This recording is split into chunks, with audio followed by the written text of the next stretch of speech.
Welcome, everybody. We got an awesome Criterion Cage match tonight. We got two heavyweight champions here. Of course, we have our returner, Vin. Vin is looking to redeem himself.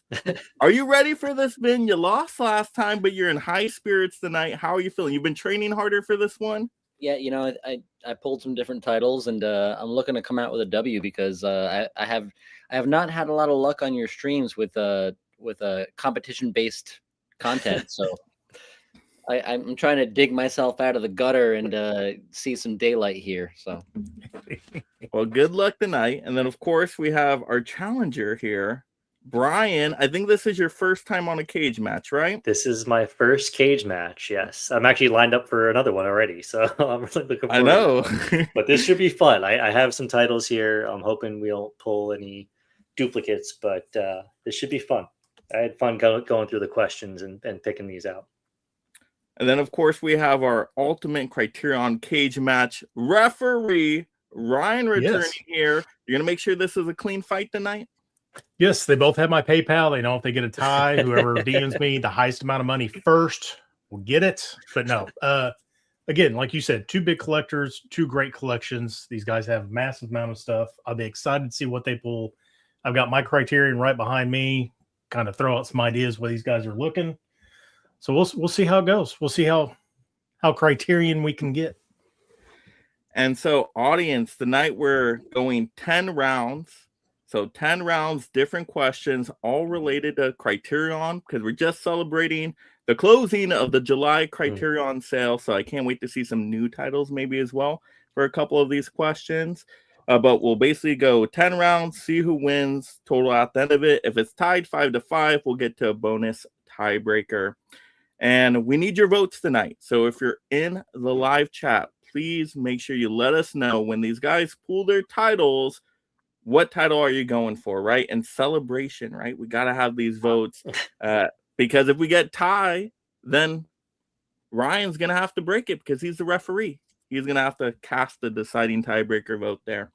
But it looks like we got a great chat tonight already. I mean, of course, we got Johnny over here. I know Johnny's been a judge on many things before. We do have a high tier member in here as well, Collector Movie Man. So because Collector Movie Man was the high tier member of the month, I can now confirm he will be getting this nice sealed Mortal Kombat collection to celebrate the new sale starting Arrow video. So yeah, Collector Movie Man being a high tier member is going to get this. So we're doing a lot of giveaways for our high tier members out there. So as a special for tonight only, you have to sign up during this live stream. I have some Criterion options to give away right here. And basically, if we get two high tier members tonight, I'm giving away all three of these. I'll show you them. We got Double Indemnity, personal favorite noir film of mine. We got The Seventh Seal, kind of sucks, but I know a lot of people love it. We got Blood Simple. Once again, a lot of people love this if you're a Coen Brothers fan. So if we get two high tier members tonight, you'll get basically two of these. The top one, second one that signs up, we'll get one of them. And yeah, there we go. We got three to give away tonight. If we only get one high tier member, you just get to choose from any one of these three, and I'll send it your way. But yeah, I think that sweetens the pot a little bit. You guys like those Criterions as giveaways?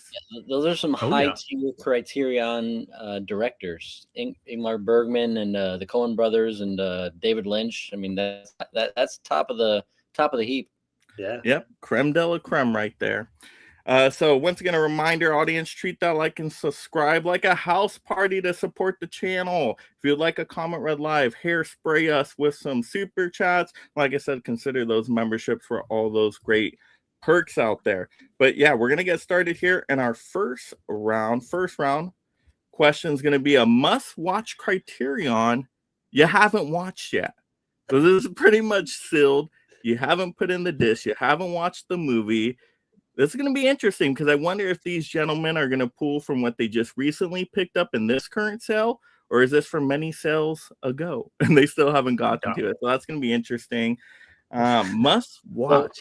So is it more like the most shameful pick wins type thing. Like if we haven't seen an all-time classic and it's like so egregiously like terrible that wins the round. It could be. That could be how people vote tonight. It's all going to be in the audience's hand, of course. Because I know there's that Mulholland Drive looming for you. Don't pull anything yet, but I know that's been sitting on the shelf a while. But I don't know. Are people going to say, "Oh, Mulholland Drive"? Yeah, a lot of people watch it, but nobody can explain it. So who cares if Vin hasn't watched it, right? I don't know if that's how the audience is going to go. Now for Brian, I feel like Brian's going to do a new pick from the cell. Just recently, he hasn't got to. That's what I'm thinking. We're going to see that. What do you think, Ryan? How are you feeling on this question? I was thinking when I read the list of questions, my first thing was like, man, that Barry Lyndon's been sitting on my shelf now for 4 years. Still haven't watched it. I want to watch it. I done sold it because I'm buying the Kubrick brick coming up. So I'm not going to get to watch it until I buy that. And then maybe that new purchase will, in 4 years, make me watch it. I don't know. Yeah, I was thinking more. I bought something 4 sales ago, 8 sales ago. It's still sitting there. I said I was going to buy it and watch it. And I still haven't done it. And it's looming over my head. See, I would automatically lose this question because I've already seen all my Criterion. So I would have one to pull. I'd be like, yeah, but you got like 8 Criterion. So no. I have at least I don't know, 40 to 60, something like that, which I will be doing a banging Criterion ranking video because I'm rewatching all my Criterion. So look towards that end of month, beginning of next month. But yeah, so we'll see what these guys have. So you guys ready? You got a pool here. Yeah. A must watch, haven't watched. 1, 2, 3, reveal. Ooh, oh, Brian, that's a dirty one right there. Literally and for the choice. But both of these are fantastic picks. Ooh, and the before my trilogy over here. Friend, you got arguably the best Kurosawa film. And Vin, I'm with you. I have owned it for years. I still have not watched it. And you've got probably arguably the best trilogy. Okay, second best trilogy ever made in the Criterion Collection. I'm surprised you haven't watched this, Ryan. Everybody always recommends this, and I just never. Yeah, Brian, so you haven't seen any of those in the trilogy? Still sealed. Haven't seen not any a of them. single one in the trilogy. Oh man, not a single one. It's still sealed. But everybody always recommends it, and I don't know. I just never. Those are good. I approve. So change that. It's weird how easy watching those movies are because it's all dialogue. It's just all talking, walking around places. But it's so beautiful. Yeah, this is almost unfair because it's 3 fantastic films. Because I have seen, I have seen all of them, and they're all good. The second one is very short.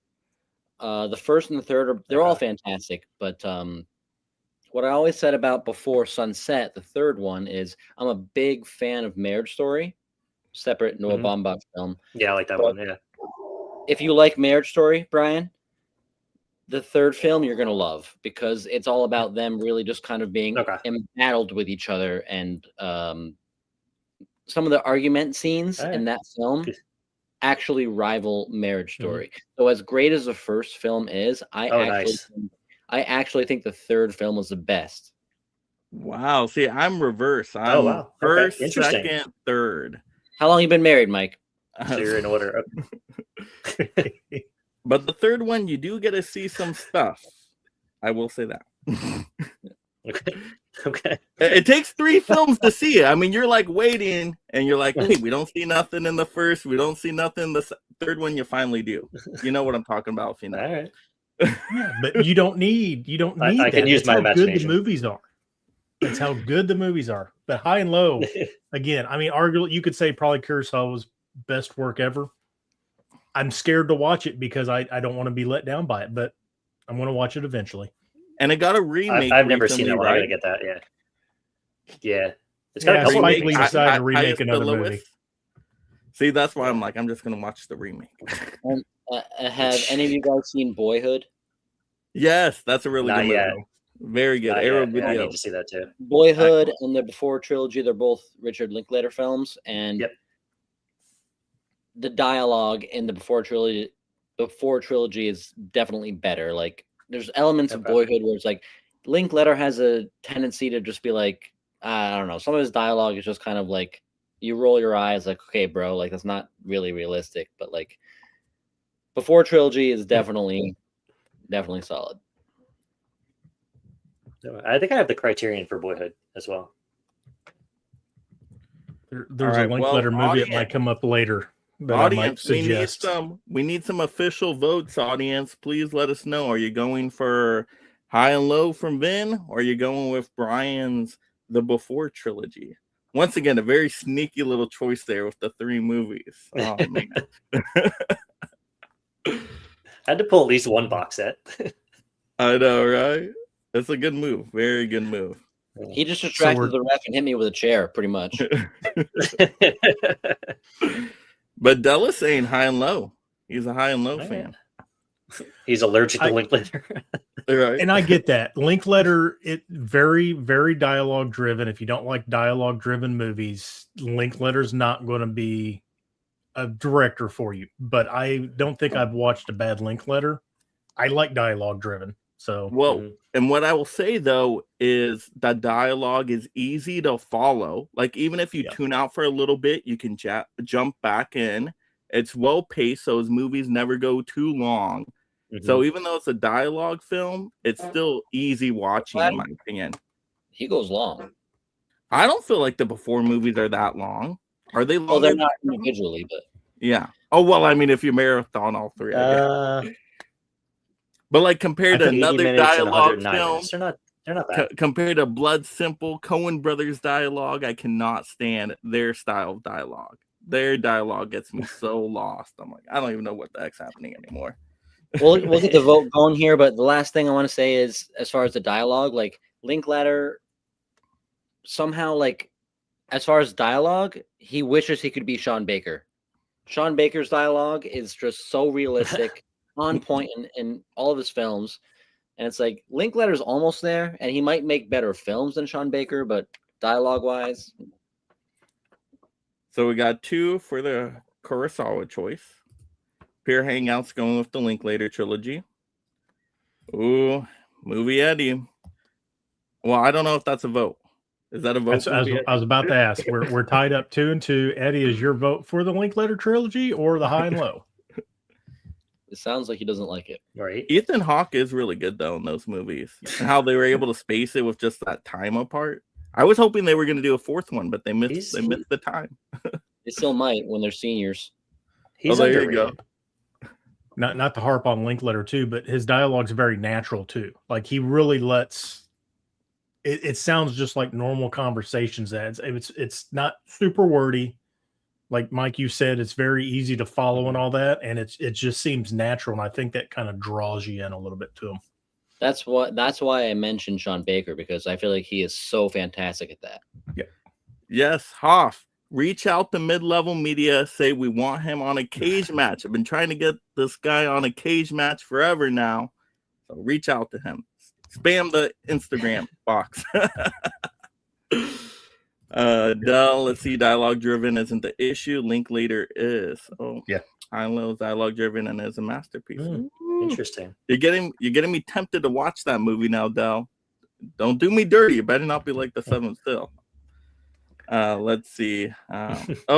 Collector Movie Man is going with the Linklater trilogy. So I think goes. Is that more Linklater then? Our referee over there, would you confirm that? I've got it 3 on Linklater, 2 on High and Low right now. That's what I got as well. All right. Any last second vote, or we are giving it to the trilogy? Vin was playing some defense there, though. I like that. I know what you did with that. Good job. I do need to see High and Low. He went with the Asian title in case it was a split. Hey, that's not a bad strategy right there. That's fair. All right, I think we'll give it to the Before trilogy then. All right, very good pools. Ooh, okay. All right, next question here. Oh, what were you going to say, Ryan? I was going to say we got 16 people watching. It's one thing I've never cared about streaming is you got 16 people watching, but you know, like half of those people are like watching on their TV, so they can't vote. Oh, yeah. The YouTube watchers on the TV. This is just a random sidebar, but I can never watch YouTube videos on a TV. Like, no. Like me, I like podcasts, so I'll play a video, put it in my pocket, and then I'm just listening throughout the day on a drive, a commute, or whatever. But thank you for anybody that watches me on the big screen. That's kind of cool too. I must sound wild on the big screen in the living room, though. Your family members are just walking by, like, who's that crazy guy? Ah, that's great. Oh, I mostly watch on the TV. There you go. Oh, watching it on the TV. You can like sync your phone to it. Yeah. You can sync your phone to it and like do the chat on your phone to the TV. Yeah. Double feature podcast. Speaking of people we need on another stream. What's up, Mika? I haven't seen High and Low, but it's on the watch list. Very good. Wow. Okay. So let's look here at our next round. Second round, director's debut film in the collection. And I know we needed some clarification. We were talking backstage, so you could go a couple different directions here for this director question. That's funny. But I guess you can go with what was their first film in the Criterion Collection, or I guess just their first film overall. But now it's in Criterion. Is that how we were saying it could go either way, referee? Yeah. Yeah, you could go either way. First film. Yeah, either their first just entry into the collection, which it may not be their first movie, or their actual first movie that just happened to make it into the collection. There you go. So I'm thinking, isn't it? So it's like for Wes Anderson, it would be like Bottle Rocket, right? Correct. Ooh, that'd be well, you would have two options for Wes. You would have Bottle Rocket because that's his first film, but you would have the first one that entered the collection being Rushmore. Correct. Right. So so that's how that was what I was wondering about. Okay. Those are both good choices. I wonder if somebody's gonna be dirty on this one, because now, Brian, you got me thinking of that strategy down there. Is John Singleton's Hood trilogy, are those his first movies in the Criterion? So somebody could just whip out that trilogy pack right there, if they are. Boys in the Hood was never in the collection. He didn't do Love. Who did Love and Basketball? That wasn't Singleton, was it? I don't think that was Singleton. No. Okay, so no. Pretty sure that was his first entry then. Ooh, that'd be a good sneaky pick then. Been thinking now. What should I have chosen? All right. We ready? We're ready. All right. 1, 2, 3, reveal. Oh, okay. I don't even know what that is, Vin. What is that one? It's a French film called La Promise. La Promise. Okay. I have never heard of that one. I went with Chronos. Chronos from Brian. Ooh, Guillermo del Toro. Excellent. So this is both his first. This is his directorial debut, and it is his first film in the Criterion Collection. So it covered both. Ooh. All right, and Vin, you went with Promise. Why'd you go with that one? And who's the director? Okay, so I went with this because I wanted to highlight different films that I maybe haven't shown and different directors. And this is a French brother tandem, almost like the Safdie brothers, but the French version. And they have actually 4 films within the Criterion Collection, and one that was in that short-lived second line they put out. What was it called? Janus. Yeah, the Janus. Yeah. And now it's Criterion Premiere is what they've changed it to. Yeah. But this is the Dardenne. They're called the Dardenne brothers. They're French directors. This was their second overall directorial film, but it was the first one that was put into the collection. And if you like, I'm bringing back again Sean Baker. If you like Sean Baker type films, you will love these Dardenne brother films, as long as you're okay with reading some subtitles.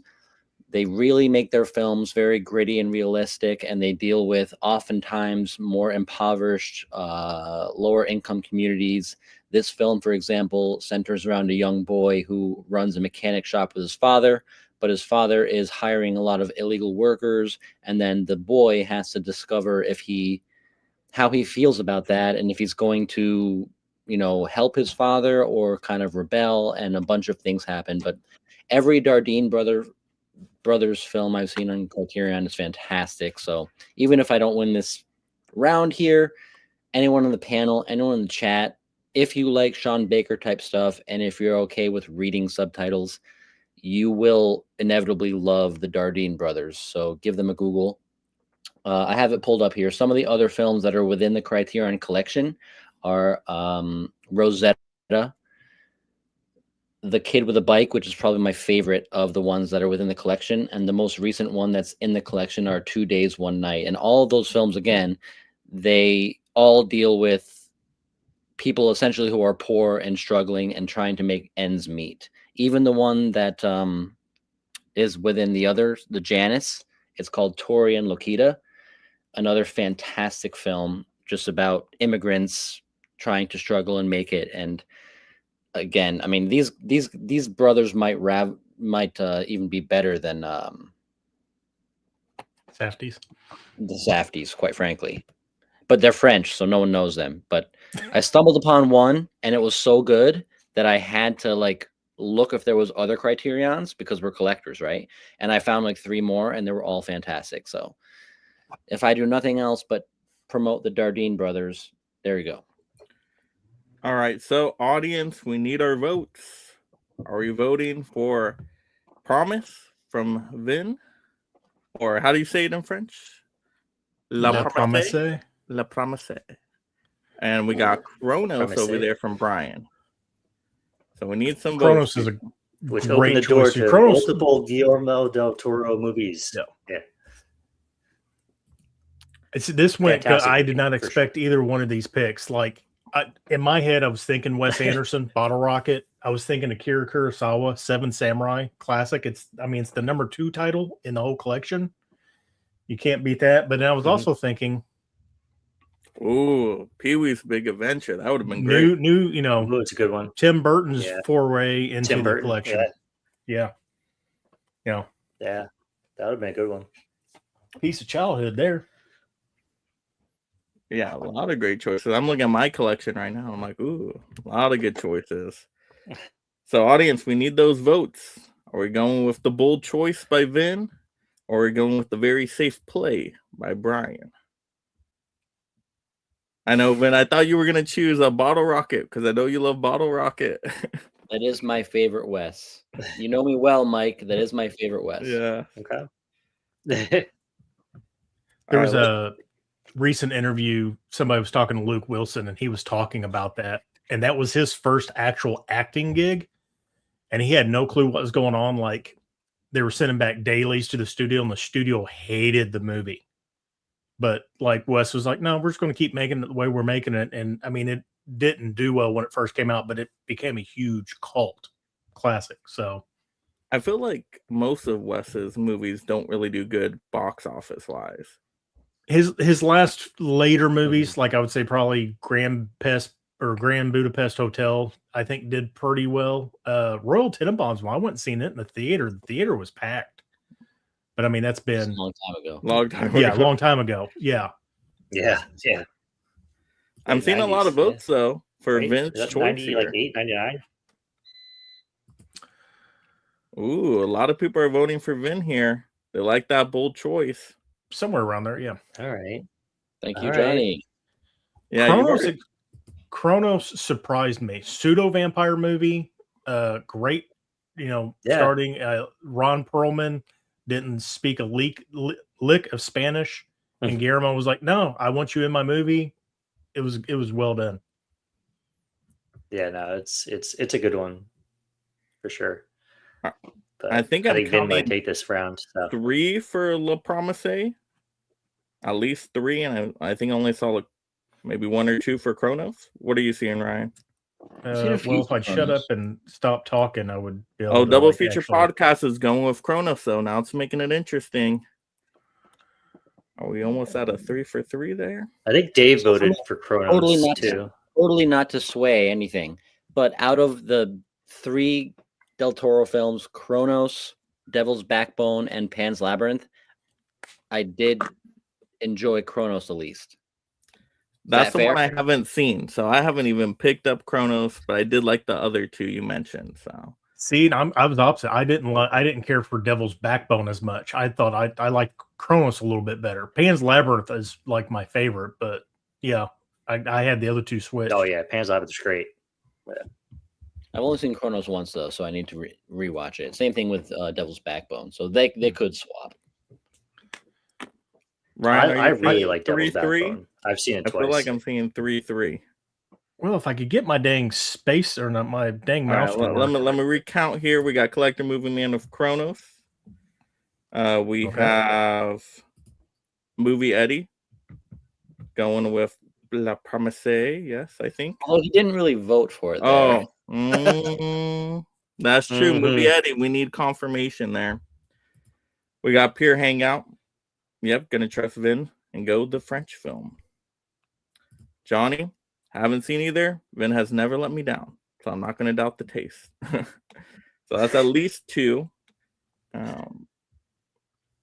Let's see, Movie Eddie. I would go with Terrence Mount, but Movie Eddie, you only got 2 choices. We need to go. Dang, way around. We are currently tied 3-3. That's what I was thinking. I was counting at 3-3 as well. All right, Ryan, decide it. Let's go. 3rd round. All right, Ryan, you ready to make a call here? I got to get my lucky dice out here and roll. Odds or evens? No. Oh, hold on. Movie Eddie, yeah, Eddie. For sure, La Promesse. Yes. Okay.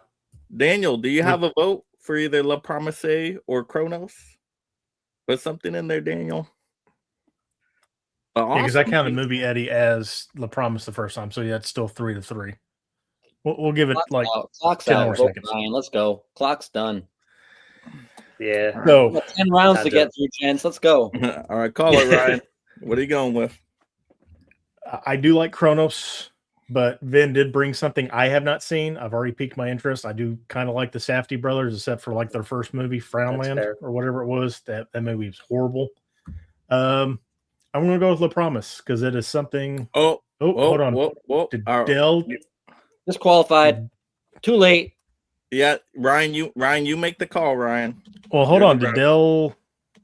I thought Del. Look at the timestamp. Del came in after though. He did. So yeah, Del came in after you already voted. So I think Del's doesn't count. Can't count Del. As much as I would like it to count, because he voted for Kronos, but I'm going to go with La Promise because it is something fair. New. I've already got it on the list because I'm going to look at the Dardine rounds where I can get him, Brian. All right, Ref Ride has decided it goes the Vin with the La Promesse. Now you're gonna sell a bunch of those next Criterion sales. Everybody's gonna have a top of their watch list.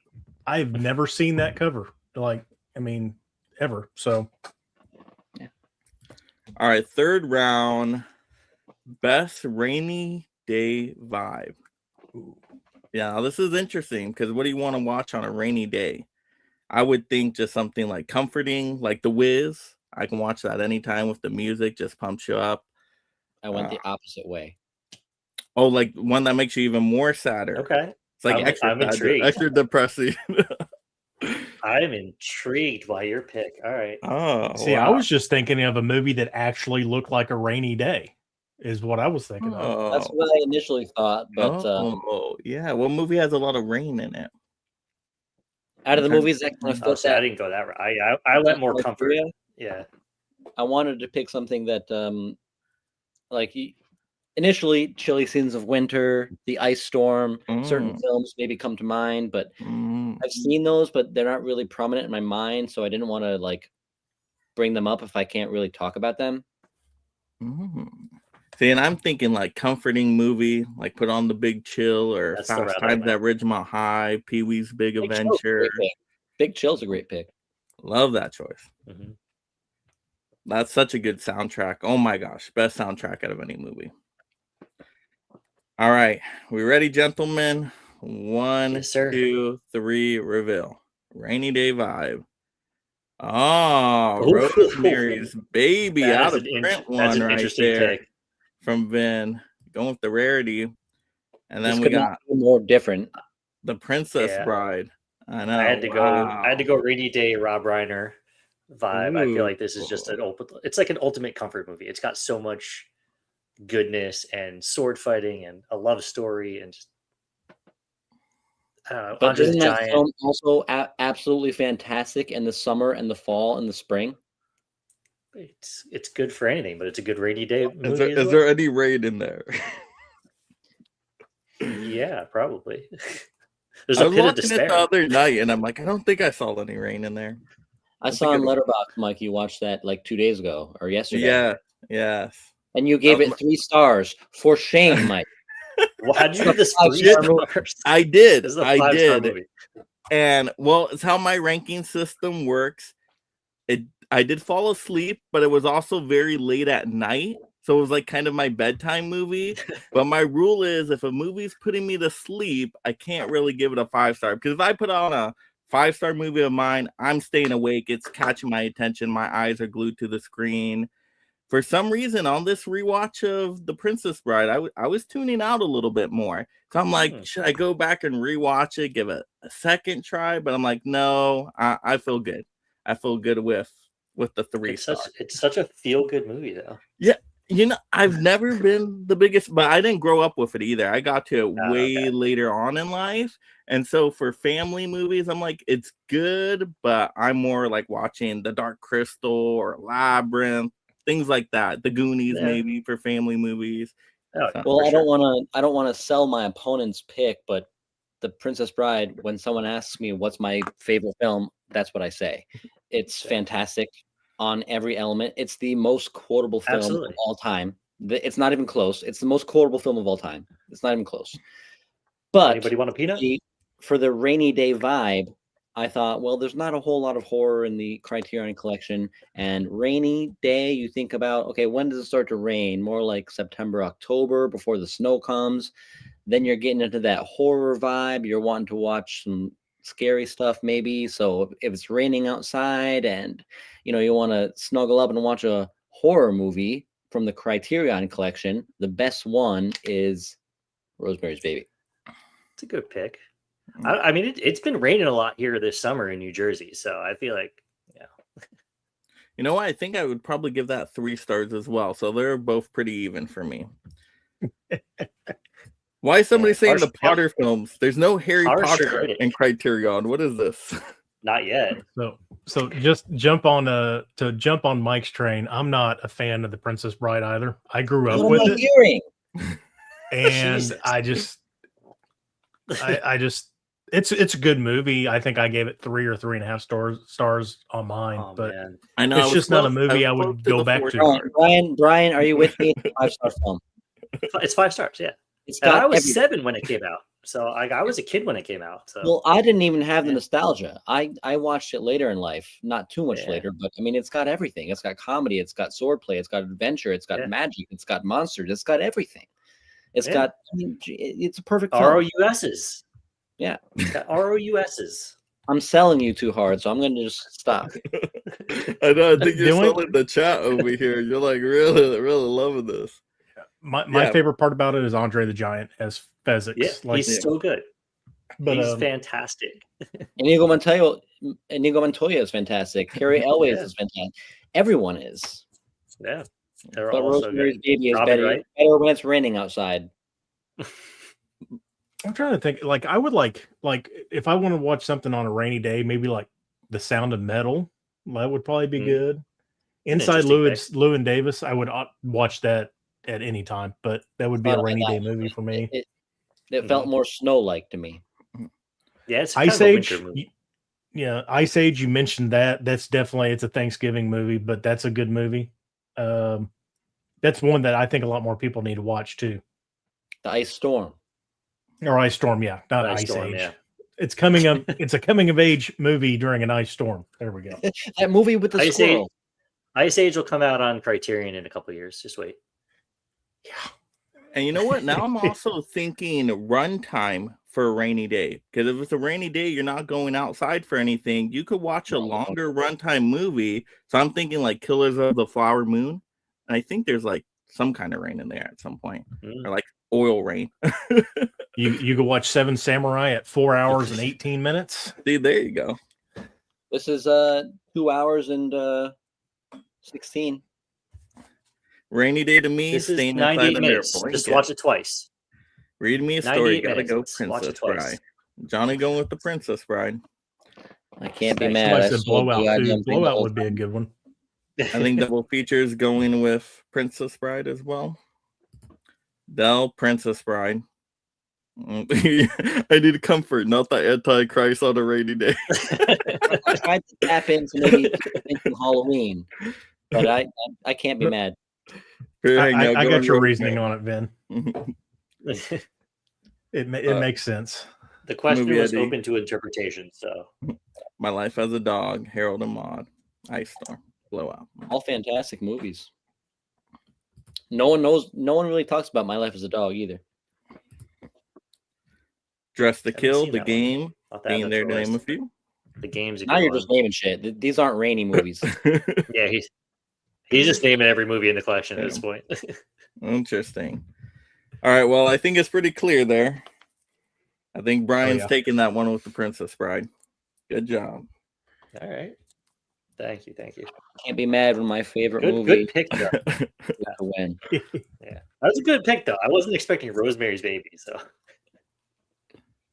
I This know. next round, I actually have 3 films here, and I'm still not decided. So I have Ooh, choice the here. fourth Ooh, round. Easy entry point into the Criterion Collection. So how I read this, somebody hasn't bought in any Criterions yet. You're telling them, I'm recommending this one title to get you started, to make you fall in love with Criterion. This is the title you're recommending, that easy entry point. So for me, it's Fast Times at Ridgemont High. First one I picked up, fell in love with it after that. So it would not be The Seventh Seal for me. What are you thinking, Ryan? I'm thinking like Night of the Living Dead, maybe. Like that would be a good little entry point because you got a lot of bonus features in that on there. It's the disc is really good looking. Or like maybe Like a Dazed and Confused. Ooh. Dazed and Confused or Thelma and Louise. Yeah. It's a more mainstream movie, but it's something say, hey, look, this is what the collection has. If you want to go a little bit more foreign, I would probably go with like maybe Akiru from Akira Kurosawa. I know we keep bringing him up. Or we could even go old and go like Vampire, the original Vampire. Yeah, see, I'm thinking more modern. I think you got to go 80s, 90s, 2000s. Because I think if you go too old or too foreign language, you're going to scare people off from the Criterion Collection. Unless you go like Parasite, maybe for foreign language, that could work fine. Yeah. If you go old, maybe Double Indemnity could be a pretty easy one. But yeah, I don't know. Some people are tough on the black and white films. They just get scared off. So, all right, let's see what these. Well, that's what the easing them in there. Say, hey, look, the collection offers a lot. Let's go something a little bit older, out of your comfort zone. A little something black and white that you're not used to. You know how to read. If you don't know how to read, we'll skip the foreign stuff. I think this goes by taste too, because I feel like everybody's different. So it's going to be interesting. Yeah. Well, that's why you want to pull a choice you think most people will, I guess, get along with. Would resonate with it. Yeah, for sure. Like the Princess Bride, it was a good, like, oh, most people at least like it to some level. Yeah. Yeah. All right. Ready? 1, 2, 3, reveal. Oh, both good. My personal favorite between the two, but not by much, Brian with The Breakfast Club, one of my favorite movies of all time. Very good choice. But then Vin with The Paper Moon, very good choice as well. Oh, these are so close. Picked up. Oh, I just picked that up during the sale, so I haven't seen it. But I mean, I feel like this resonates. What's that? I haven't watched it yet. No, I haven't watched it yet. Oh, yeah. But I feel like Breakfast Club just resonates with everybody. Like I feel like it's just one of those like fan favorites, and it's one of the best movies from the '80s, at least in my opinion. So Yeah. yeah, I just kind of had to go with John Hughes with this one. Yeah, my wife wasn't getting with the Paper Moon. I was playing it, and she's like, "I can't do black and white films. I can't do it." I will say I did was pick like up. I did add Paper Moon to my list from one of the previous Criterion shows that Vin and I were on. So I think it was his recommendation as to why I added it. It's really good though. I mean, it's a more modern movie too. They just use black and white as a choice. It's a 70s movie, right? 74. Yep. Yeah. Yep. 73. Yep. Yeah. 73. And it's father and daughter, right? Like actual real life father and Yes. daughter, correct? Mhm. Yes. And the little girl Yep. Tate, she is also in Little Darlings, if I'm correct. That's also another good movie, by the way. Little Darlings. Tatum O'Neal. Yeah. There you go. Little Darlings is a good movie. Oh, so good. But yeah, this one, Tough this choice, one- man. I think I was talking to you guys behind stage in Instagram chat. This is a perfect fit. One of those films that's perfect to me. Like, I wouldn't change a thing. It's about a father and daughter who are in real life father and daughter, and they're kind of going on the road, scamming people, trying to make money, and it's just fantastic. It's just fantastic. I mean, if you've seen this film, I think it's a good entry point for this round because Criterion means it shouldn't be something everyone's heard of, like a John Hughes film, or something too modern. This clicks the boxes because it's black and white, because it's 1970s, but it's not too harsh because it's still not subtitles. It's still an American. You can still just hear it. So it's not too harsh in that regard, but it does push you to step out your comfort zone and watch something that's black and white from the 70s where you might not have before. Johnny says has to be a Salo for easy entry. Let's see. Haven't seen it. Double feature. We were thinking The Breakfast Club as well. Great entry point. Thank you, Mika. Here you go. Here's two recent entries that are just great starter points. Happiness Gummo and Gummo. Happiness. There you go. Double feature time. I'm going to get destroyed I going have against both of John those. Hughes. I'm going to get destroyed. I actually forgot Breakfast Club was in the collection. I just bought the 4K last sale. Yeah, and I usually don't upgrade a lot of my Blu-rays, the 4Ks, but I do for The Breakfast Club. Those special features are incredible on that sucker. So good. Yeah, Dell's going with The Breakfast Club. Yeah, I'm going to lose against John Hughes. Huck's in the chat. Huck, we need a vote. What are you going with, Huck? Let's see. Got a bunch of people in the chat here. We got Johnny. Have to go with Paper Moon. Breakfast Club is just too popular. Ooh, too popular. Movie Eddie. They're both great titles, but I think that's what makes it. Yeah, I think that's what makes it an easy entry point. Just because I feel like I think some of those lesser known titles might scare people away. Yeah, that's a good point. Huck's going. I vote Breakfast Club. Yeah. Ooh, let's see. Brian saying Breakfast Club is my favorite film of all time, but Paper Moon is a great pick. But Breakfast Club, my vote. Yeah, I think Breakfast Club's running away with this one. Yeah, I think it's already like 5-1. Yeah. Who gave me one vote? I think Johnny gave you the Paper Moon vote. Right? Johnny's got me. I think Johnny gave you it. Yeah. That was the toughest round so far, though. Those were both really good choices. Yeah, I picked that up during that last sale. I actually got it from Amazon. I think, Vin, you posted it. It was like only 17 or 16 bucks for the 4K. I still need to watch it. All right, so let's go fifth round here. A bonus features pick. Ooh, I wonder, is this tough for you, Vin? Because I know you're not necessarily a special features person. You know me too well, man. This is getting weird. Of course. All my panel members. I keep but yeah, you're right. And I had to do a little bit of research, and I came up with one though that I feel pretty good about. Okay. Yeah, like the Breakfast Club is one I would have already, thought, oh, that's a lot of good special features. I know the worst choice for this round. Nobody better be pulling Charade. Don't do it. No special features at all. I think it has like a trailer. That's about it. Maybe a commentary. Oh, we lost Brian. We did lose Brian. Brian's on a hot spot, everybody. But hopefully he comes back in. If not, me or Ryan gonna have to play. Yeah, his internet was down, so he was up on hotspot. So we'll give him a second if he comes back. I know what I would pick in this, and just because of the sheer size of the collection. Sorry. Of this choice. So we'll see. We'll see what these gentlemen pick. All right, well, let's see it. 1, 2, 3, reveal. See those bonus feature picks. Ooh, Silence of the Lambs versus what is that right over there? Pick. What is that one? I can't even read it. It's Armageddon. Okay, He wants Armageddon. Armageddon right there. He wants to hear Ben Affleck and Michael Bay go at it. Yep. Yeah. Okay, what else? The commentary track on this alone. Just a commentary. What else we got? It's got two commentary tracks. It's got what's the other thing here? Production Don't designer even know Michael the special White. features. Yeah. Well, they're on here. A whole book on Armageddon, analysis of the special effects, the Aerosmith music video for "I Don't Want to Miss a Thing."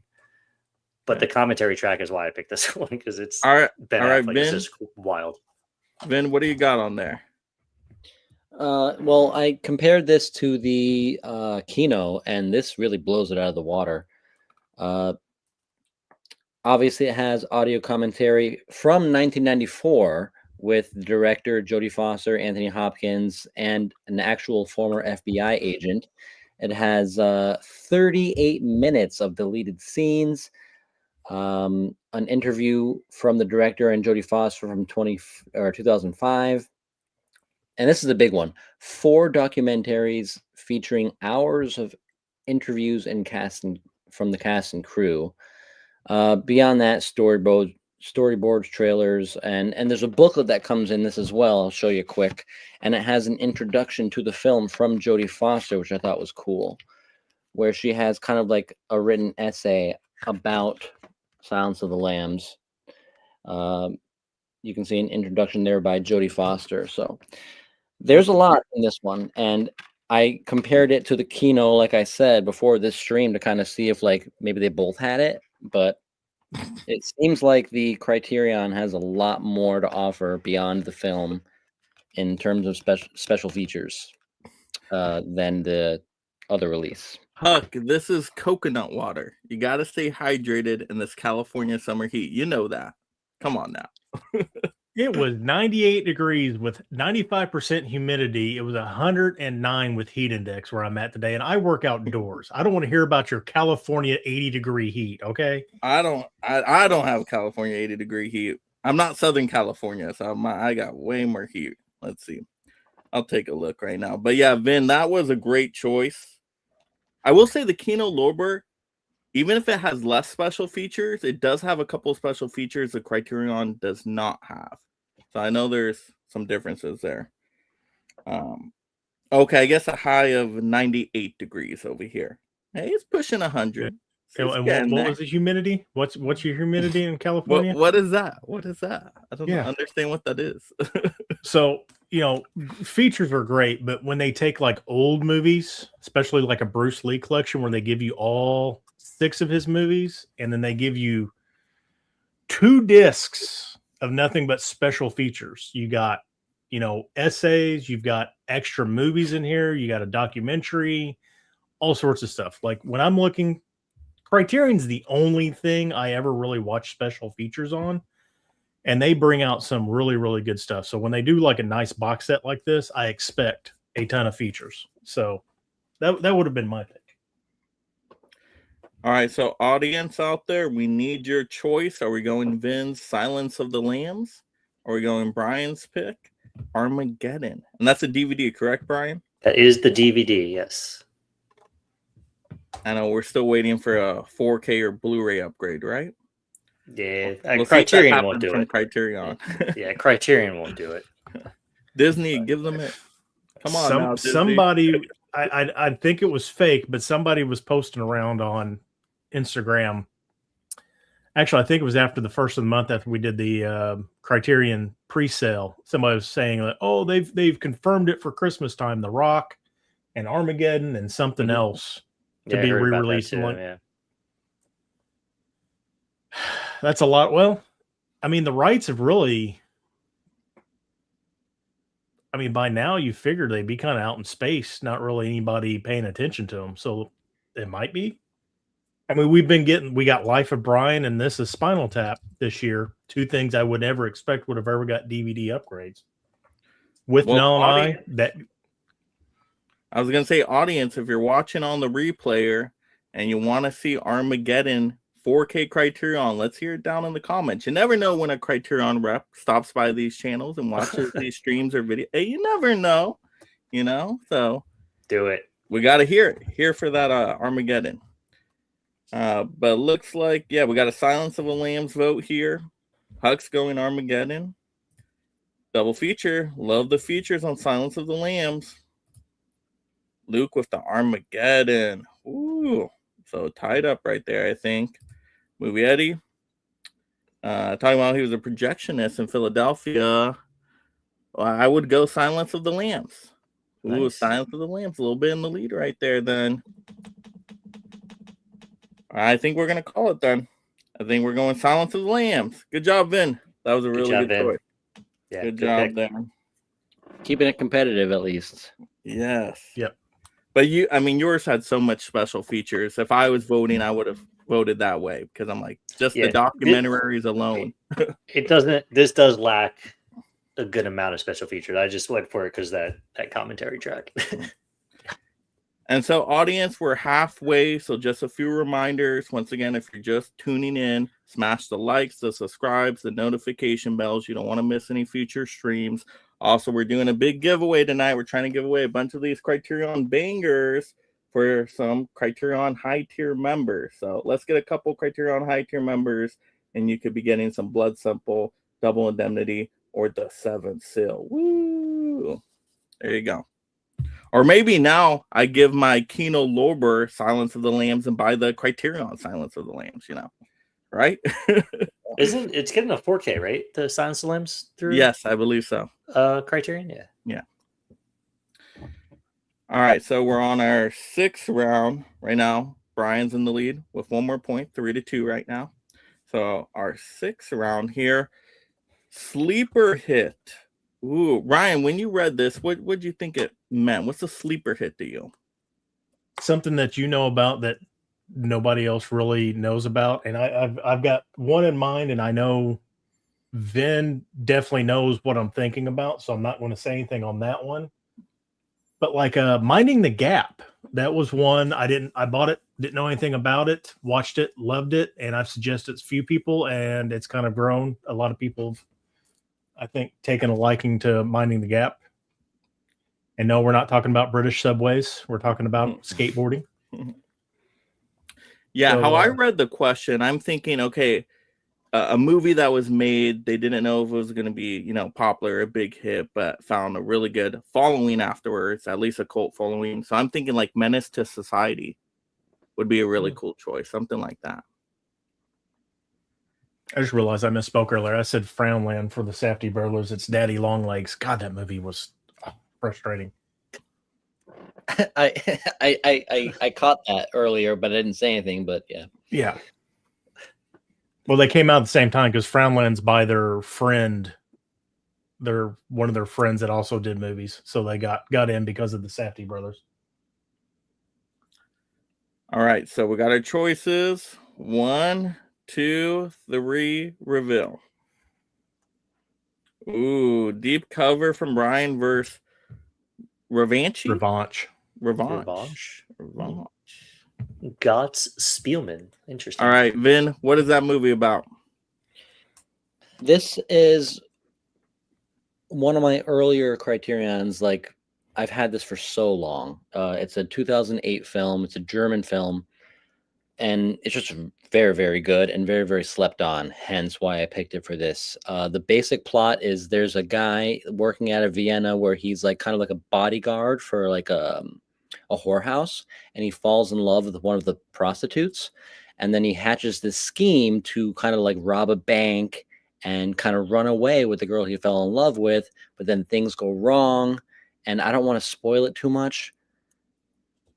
But during the robbery, the girl comes with him and something happens, and it stems into this whole cycle of dynamics between new romances. And I would love to talk about this film and give it away, but I can't.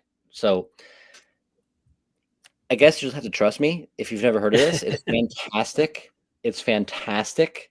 Google it and read the synopsis, and I probably will lose this round because nobody's heard of this film.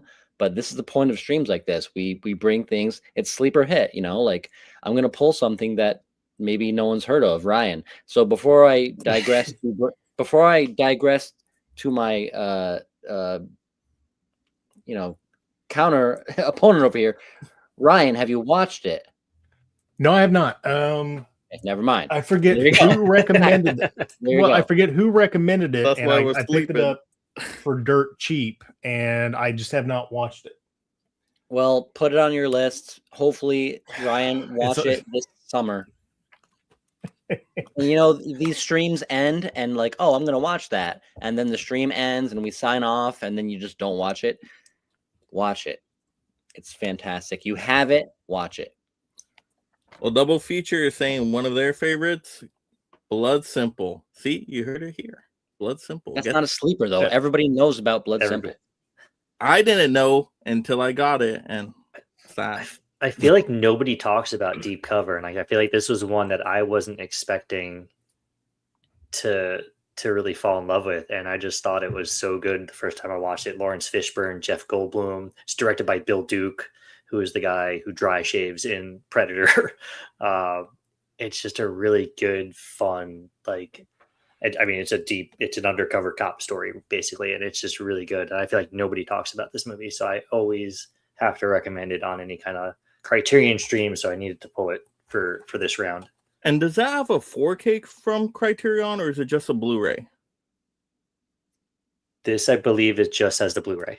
Okay. Yeah, I think it's probably, and everybody was excited when that came out. Was announced.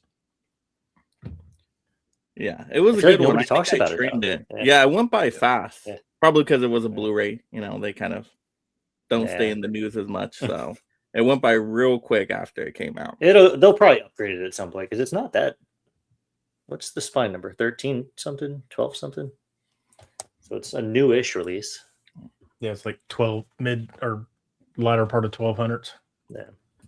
See, I when I thought sleeper hit, I was thinking something that nobody ever talks about, and then you really, really enjoyed it, like it was a hit. I was thinking Taste of Cherry was my pick. That's why I said Ben might go that away. I've pulled that too many times already. I know. I didn't want to say anything just in case, but Taste of Cherry is one of those movies I didn't know anything about going in. Nobody had suggested it, and it just the premise of it looked good. I watched it, and I've recommended that movie every single time I can. Oh, I wasn't even thinking that way, Ryan. I would go Defending Your Life then. That Albert Brooks title. That's my favorite Albert Brooks movie. I haven't seen that in so long. That movie, that's a 5-star movie for me. I love that movie. I can rewatch it all the time. Love that. I have to get all the Albert Brooks Criterions. I don't have any of them yet. Yeah. This stuff is I've seen Defending Your Life. Yeah. It's great. Mother's really good. Real Life's really good. Oh my gosh. Mm-hmm. But not wildlife. You like real life, but not wildlife. So you're an animal hater. That's what it is. No, I don't think there's any animals in wildlife. No, yeah, there's no. See, that's what they need. They need to add something. Like Bringing a Baby is one that does have a real animal in it, and that movie is really good. Let's see. Yeah, Huck says yes. Grifters, good one, Dell. Everybody's voting for Dell. Luke is saying Deep Cover though. Thank you, Luke. John is saying Revenge is on my wish list right here. Okay. I may have picked it up because of you, Ben. I know somebody had said it before, and I found it in my Mega Replay for cheap. I was like, I'm picking it up because I know somebody has suggested it before. That's funny. Huck says, I started a bit late, so question, what are Mike and Ryan doing? Seems like only Vin and Brian are playing. Yes, it's a cage match, so one-on-one. They're just hanging out. And Brian are battling it out, but Ryan, as our very important referee, will vote in case of a tie. And, the comments might tie up. You never know. Giving some commentary as well, giving some suggestions. Me, I'm just looking pretty over here. That's it. That's my only job tonight. And clicking buttons, apparently. I'm voting Revenge. It looks very interesting. I want to see it. So you're getting some votes there. Movie Eddie, Revenge is great. A lot like Anora in spirit. Ooh, interesting. Because I love Anora. There's some similarities there for sure. Okay. That's a good take. Like Johnny's picking Revenge. He hasn't even seen it yet. Oh, okay. A lot like Anora. Don't get me too excited there now. Is there someone like Mikey Madison in Revenge? All right, let's see. Yeah, Johnny's saying Taste of Cherry is amazing. Yeah, did we get more Revenge? Yeah, Yes, I don't we think. did. I think there's only one vote for Deep Cover. Wow. Yeah. Yes, Johnny. I'm It's shocked. the ending of Taste of Cherry is ambiguous, which is why I like it. It really makes you think.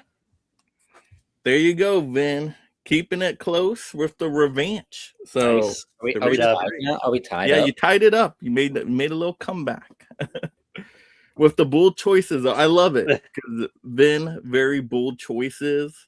He's Very got obscure a titles. very vast collection, a little bit more Yeah. vast than mine. So, But Brian, you're Yeah. playing it safe, like really good, Yeah. safe, solid mainstream choices. Like if I'm voting, I'm voting a lot of Brian's Yeah. choices, right?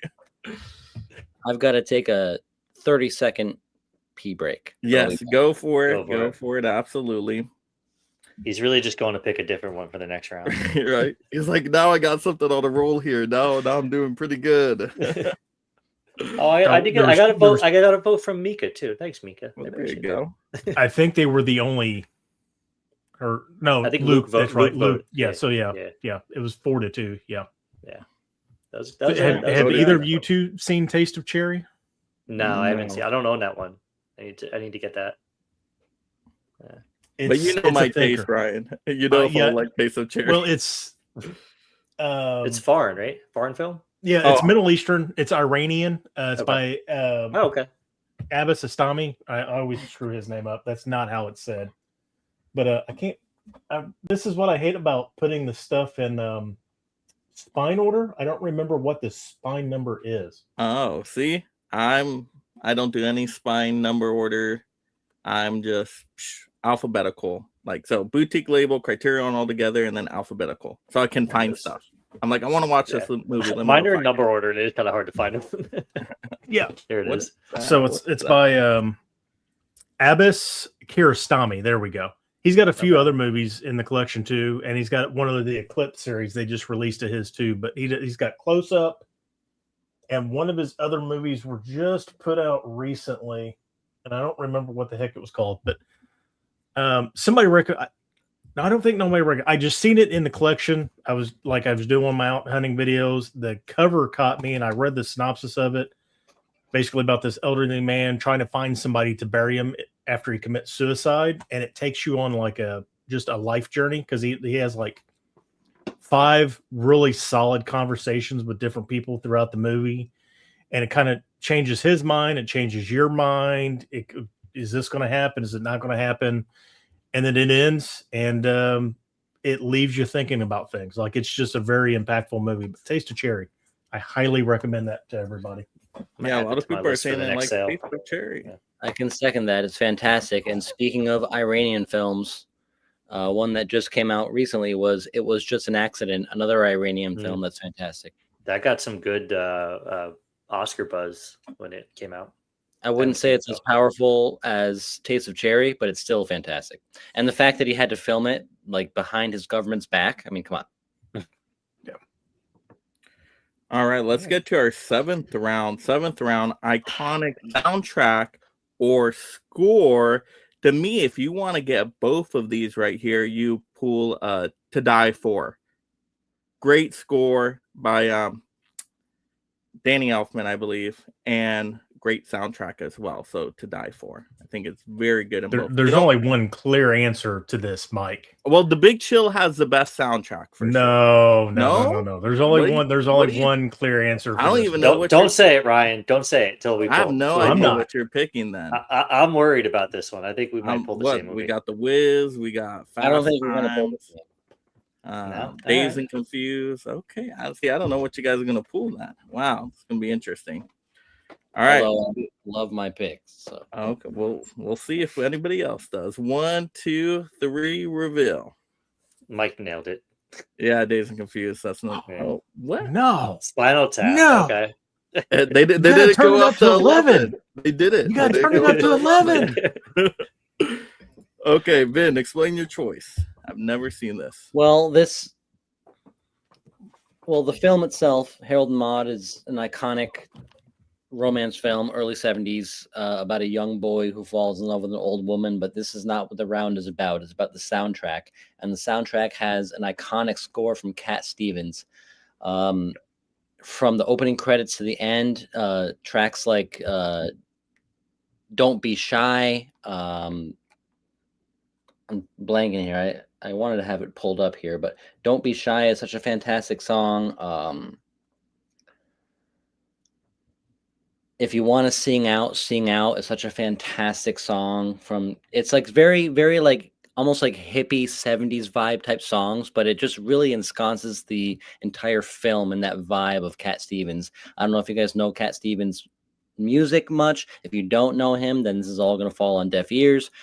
But I knew Cat Stevens going into this, and hearing some of his iconic songs open and close the score mainly, or the film mainly, it's fantastic. So I love Cat Stevens music, so I had to pick this. And that was before he went on his adventure and changed his name and all that too, when he was still making. Well, I'm not sure exactly when, because when I look up on Spotify, he does have a slash with 2 different names. So it could have been before or after he became Yusuf.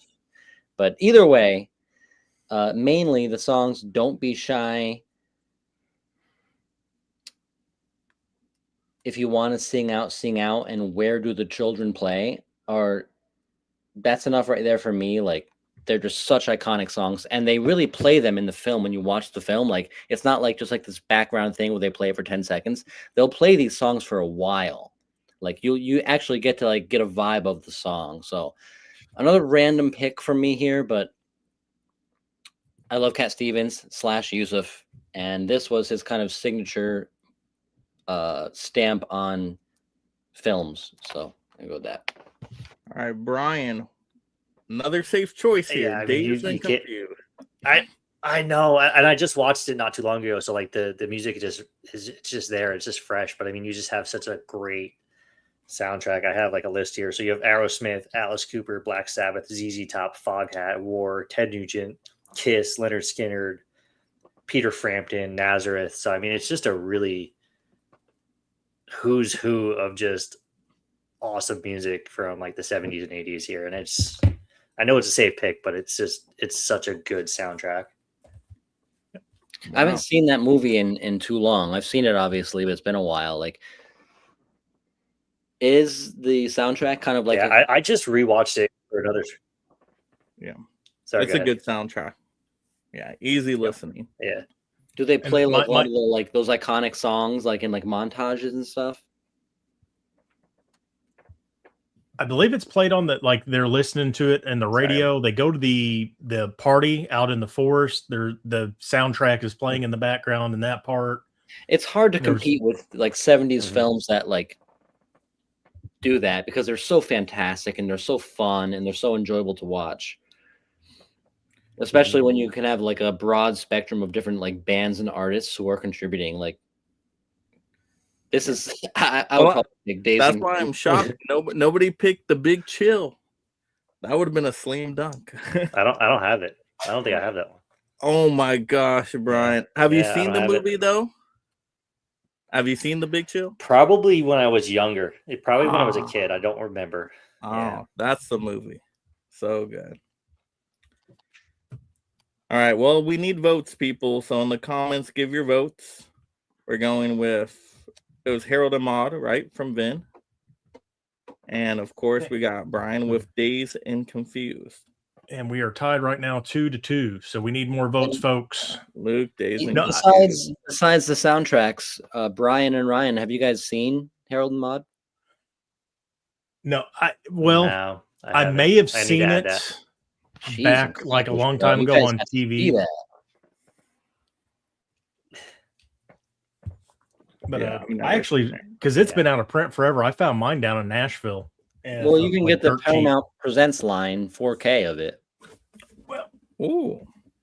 And Paramount Presents, I think they're very underrated. I've got it for in the a collection. boutique. Paramount Presents, like, titles look incredible. Pause everything. Ryan, you're going to really thank me. Pause your life tomorrow and do a double feature of Revanche and Harold and Maude. It has to happen. It has to happen. You know, I did say this is Spinal Tap kind of as a joke. That's got a really good soundtrack, but even Mika said in there, like, my personal pick would have been Inside Llewyn Davis. The soundtrack to that is amazing. Oscar Isaacs, That was my backup Adam pick. Driver, That was Justin my backup Timberlake, pick. Carrie Monaghan. I mean, they all just do an amazing job in that. Yeah, I'm seeing a lot of Dazed and Confused votes. So I think Yeah, I Dazed think and we're up Confused in the 3-2 is the last pick last I seen.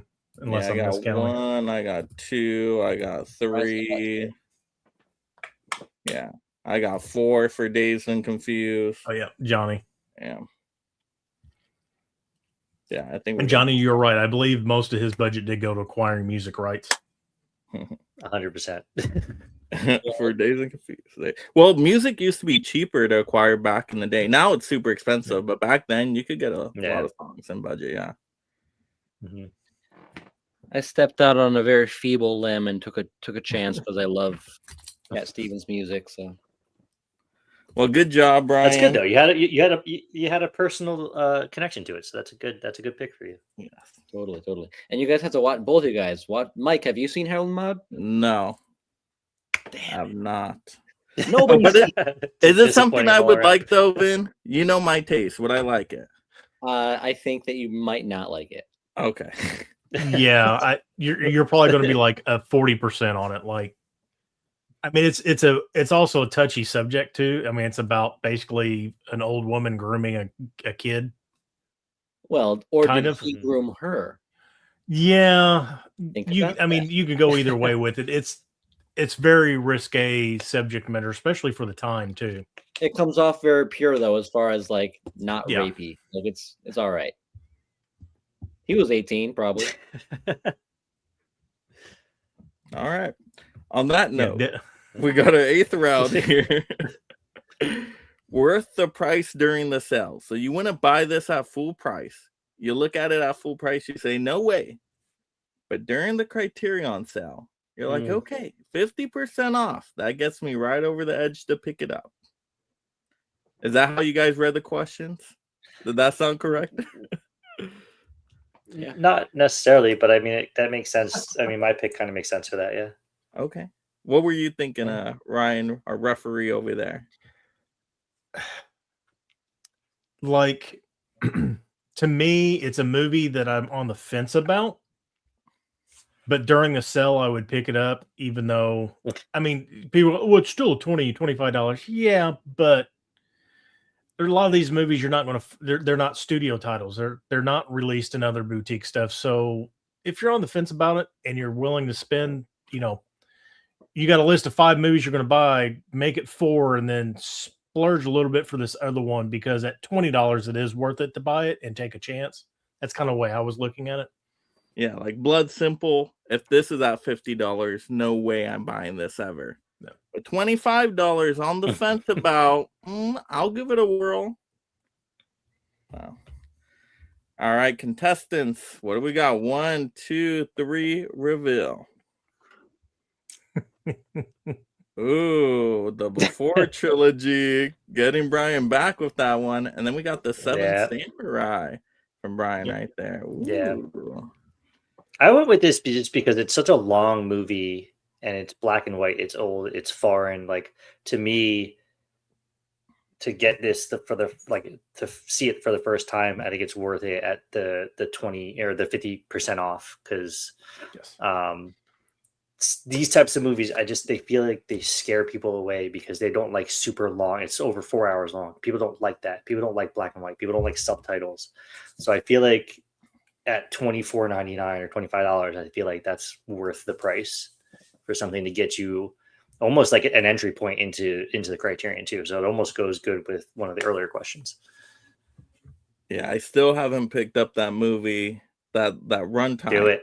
That runtime. I'm just like, I can't chance it. You could watch it in 2 days. Oh Split it god. up. Yeah. But it's like the Magnificent Seven, right? From what I hear. So Same the concept. Magnificent so Seven is based Magnificent on it. Seven is a remake. Yeah. It's And like I almost like the a Magnificent Western Seven, remake. though. Yeah. I do like that premise. Basically, any team up movie after 1950 is basically Seven Samurai. Like it inspired it inspired that whole genre. All right. Vin had a great choice though, He because did have a that's choice. pretty expensive, right? When it's at full price, did how have a much good is that sucker? 99, 89. Oh, yeah, I would not pay that. A hundo almost for that? Mhm. No way. Yeah, I think if you can snag this for $49.99 or like during the sale, like we It's talked worth about it, this yeah. earlier, so we'll move on because we already discussed these films, and this is like kind of my steel chair shot when the ref's not looking to Brian because I picked a trilogy, but 3 films It's a and smart pick. each one of them are fantastic. So when we're talking about worth the price during a sale, when you're shopping during a sale, you're looking for the most money for the most bang for your buck. And as far as like a trilogy, I mean, come on, this is they're all fantastic because it's the best thing about it. Like it's not like there's a weak film in here. They're all great. Yeah. So these 2 picks are the best examples of what to buy during a collection or during a sale. Box sets, $75, $99, $74.99. Multi-film sets in the Criterion Collection, buy them at 50% off. The Godzilla thing, this Kubrick set coming out, the Wes Anderson archive. Half price is the best time to buy that style of box sets from Criterion. On the other hand, Seven Samurai, you're right. It's a classic movie. It's the number 2 spine in the set. It's 4 hours long. I love Akira Kurosawa. I love Asian cinema. I've watched Seven Samurai one time, and I will probably never watch it again because 4 hours is a slog. But I think everybody should watch it. $20 for the Blu-ray, $25 for the 4K. Pick it up, buy it. If it sits on your shelf for the rest of your life, that's fine. If you want to turn around and gift it to somebody, or if you want to sell it later down the line, it's going to sell. All right, there you go. So both really good choices, both different Yes. approaches. So audience, we need your votes in here. Are we going with Seven Samurai or the Before trilogy? You didn't even know what that was that I showed, did you? Yeah, what is that right there? A little director like collection? So I did not realize this was getting released. I kind of glanced over it, but I'll remind you of everything. 3 films of Mike Mills. I didn't know who Mike Mills was, but he did 20th Century Women, Beginners, and then Come On with Joaquin Phoenix on A24 a couple years ago. I loved Come On. I seen this, and this was not on my list. So spoiler for our later show, this is one of my not on my list pickups. Yeah, I love Come On too. So I'd be interested. You have to send me the information on that one. Yeah, so it's three Blu-rays. I mean, it's got a huge book in it, and yeah, and 20th Century Women. I forget who's in that. I want to maybe say that's another A24 film. Yeah, Timothy Chalamet, I believe, maybe in it, or I could be wrong. Or no, it's Greta Gerwig and Elle Fanning. Yeah. Maybe, I don't know, but either way, yeah. So 2 of them are definitely A24 titles, and I think The Beginners is maybe his first movie. So I love Come On. This was a great thing to pick up for. I think I paid $45 for it or something like that, or $35. So you can't beat 3 movies for good price. Yeah, we got double feature. Definitely still have to pick up that Before trilogy, so I would go for that. Brian's going for the Before trilogy as well. Dell with Seven Samurai. Yeah, so I think we got two for the Before trilogy. Yeah, it's tough to beat a trilogy though. Yeah, I was thinking Yeah, John no, that was a good pick. Singleton Hood trilogy. That would have been a great choice there. All right, awesome. So there you go, Vin. Keeping it neck and neck right there. Woo, 4-4. Very close. Okay. Yeah, 4-4. Tied again. You know what? Oof. Oh, jeez. Are you I feel like the rethinking last your two is strategy? going to be tough. Yeah. All right, ninth round. Fair. Ninth round. Would you buy at full price?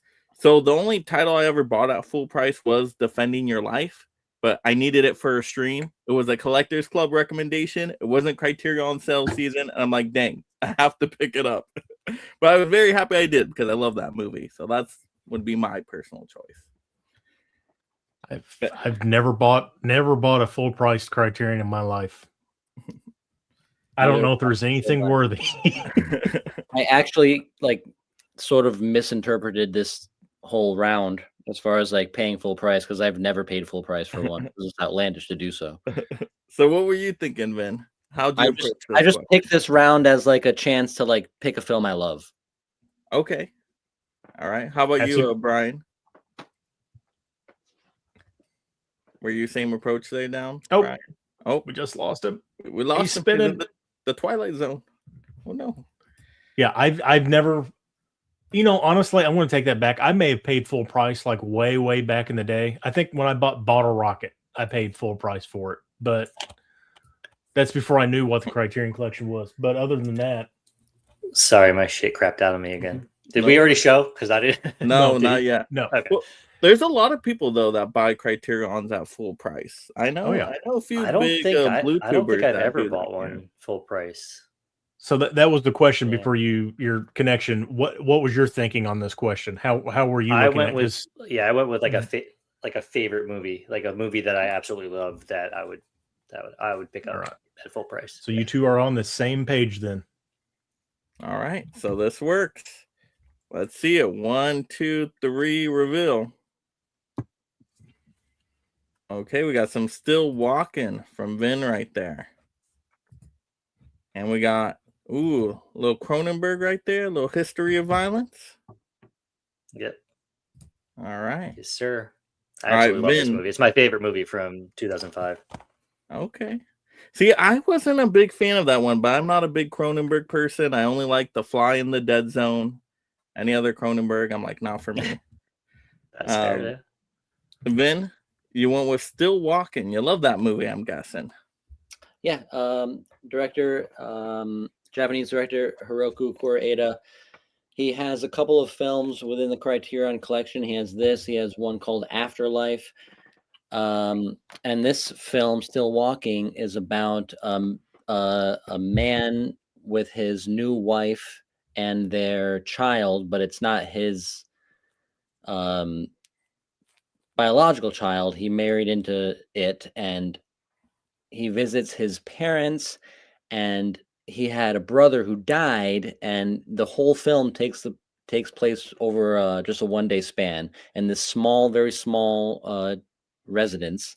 And it's just the parents interacting with their children and grandchildren and interacting and eating food and just doing simple things. But it's very, very good. And this director is fantastic. And he has a couple films in the collection. And what I love about finding this film is it led me down a Koreeda rabbit hole, which I found films like After the Storm or Monster that came out recently, which is fantastic. This is one of the best Japanese directors that's working today, and he has a couple of films in the collection, this and Afterlife, and I prefer this one over Afterlife. It's just a very simple story of a husband and wife and their child going back to have dinner with the husband's parents, and all the little social things that happen when you might do that. And he just tells it in a very, I don't know the word I'm looking for, just quiet way.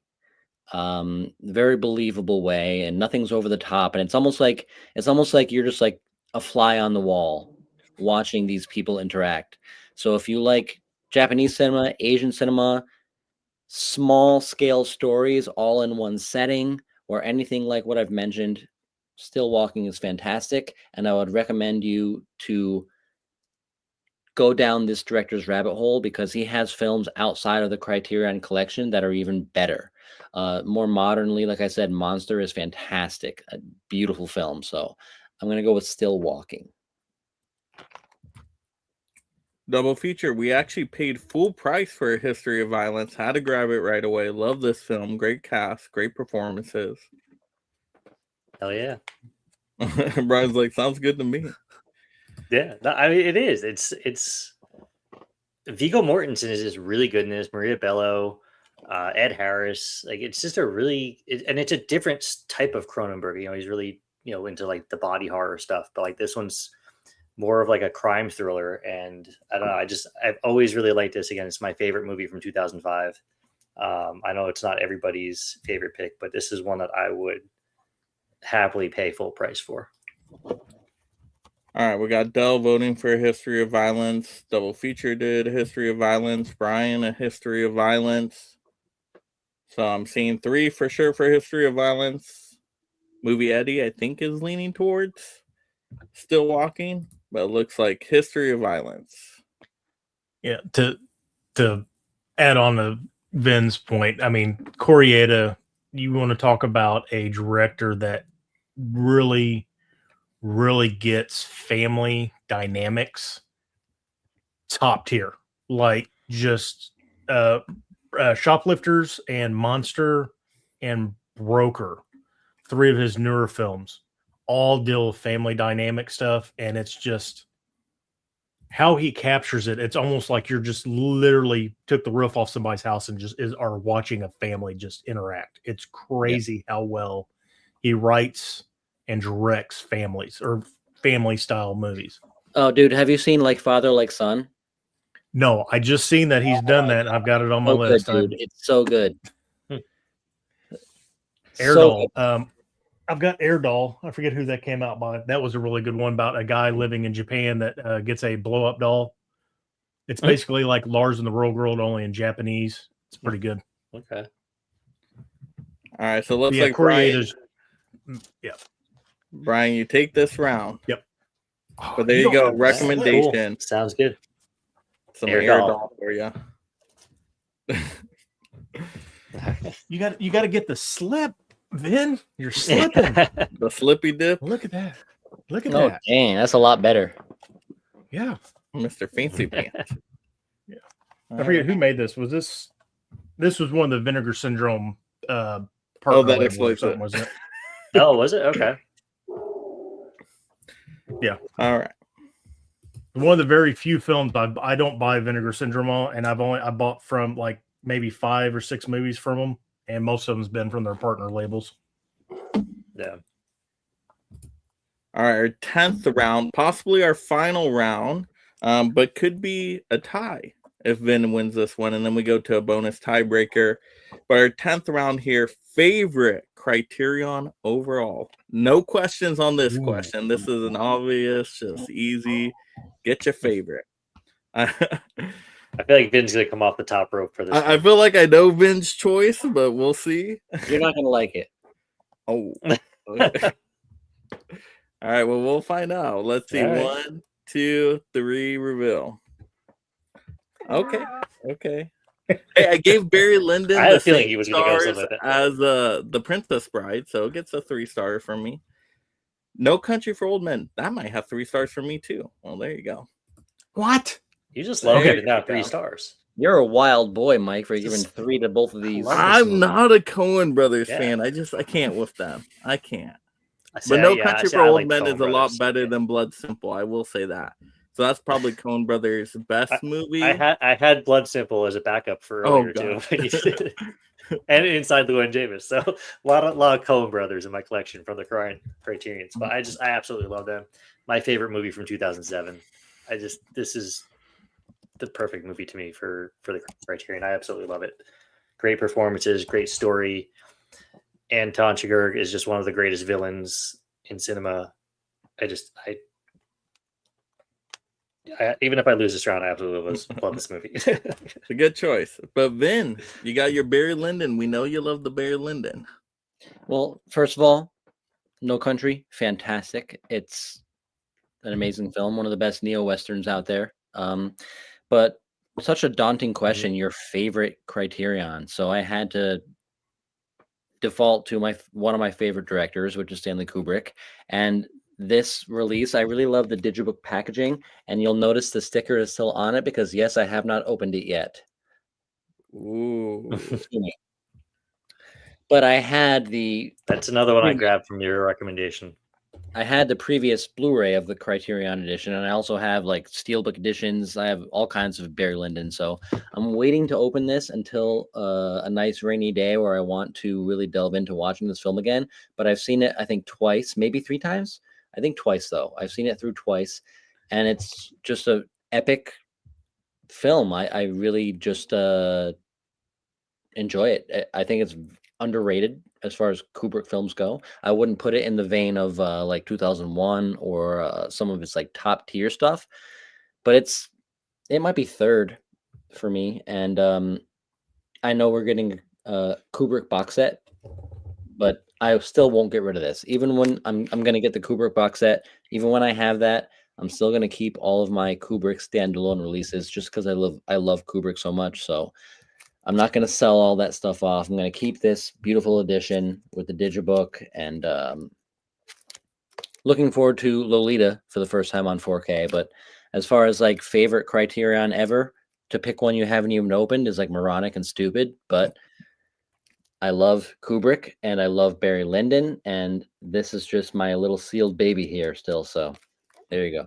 I still have to rewatch that one for my ultimate Criterion ranking, and I'm like, man, I gotta plan a day around it with that runtime. I still have to get back to watching No Country for Old Men too. That's another one I need to rewatch. Let's see, double feature going No Country for Old Men. Yeah, between the two, we revisit this one often. Ooh. Yeah, I think one is more palatable to revisit, like more often. Like for me too. Like I don't necessarily like Barry Lyndon better. They're just different films, but the fact that one is so much longer, I do like Barry Lyndon better. But on a given day, I'd rather probably watch No Country, honestly. But it is what it is. I did like Barry Lyndon. It is very long. And like, I think that there's so many long chapters, movies, but I feel like it was a little too long for his first like interactions with the cousin or the dude who's going after his cousin, and then he gets involved in different armies, and then he finally gets nobility, and then once he gets nobility, then the whole movie is like a whole second chapter where he like rises to prominence and then slowly messes up his whole life with mistreating his wife and his stepson and his own son, and it's just in that vein. It's very epic, and that's kind of what I love about the film. So it's long, but there's chapters to it where it changes. All right, I think I'm seeing a couple Barry Lyndons. Barry Lyndon. We got Barry Lyndon. Dell voting No Country. Am I only seeing one No double feature voted No Country as well. So I'm seeing 2-2. Is that what you're seeing, Ryan? Okay. 2-2 right at the moment. Anybody else with a vote before we let our referee break this tie? I'm trying to figure out, man, why you do not like No Country for Old Men. Like, it's not my favorite Coen. No, Brothers. it's still, if I is my have favorite. to pick a Coen Brothers movie to watch, I'm watching No Country for Old Men. Okay. Yeah, if I have to pick one. I might watch it tonight, because actually, I mean, between that and Barry Lyndon, I mean, Barry Lyndon is not a bedtime movie for sure. So I might watch Anton Chigurh is just a psychopath. Yeah. So well done. It's just all Coen Brothers movies for me. I get lost in their dialogue, and then I start to tune out because their dialogue scenes just go so long without any action. Like if it was paced differently, okay, have some dialogue, get some action in there, then go dialogue, then go action. but his dialogue just gets drawn out. But did you like did you watch the Before trilogy? Yeah, but I can follow that dialogue easier for some reason. I don't know what it is. I don't know if it's He because was saying that earlier, yeah. and you're seeing different like environments and stuff. Like I feel like Coen Brothers, you'll get stuck in a room for like a character or two, and it's just like this long, just talking. I'm like, ugh. I don't know. It's just something with the Coen Brothers and me. I just haven't been able to gel with them at all. Man, I don't know what I would pick on this one. I think the entire we've stumped him. The entire stream hinges on you, Ryan. Yeah. See, Fargo. That's another one where I'm just like, it's fine. Fargo is like I think my third favorite. I think I would, for this one, I think I would probably go. I mean, there's a lot of great movies in this collection, but two movies I've rewatched several times would be Marriage Story or Akiru.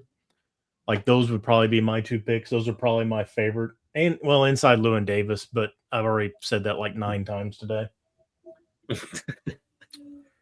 Oh, okay. You know who I compare the Coen Brothers to? They're like kind of like a discount Quentin Tarantino.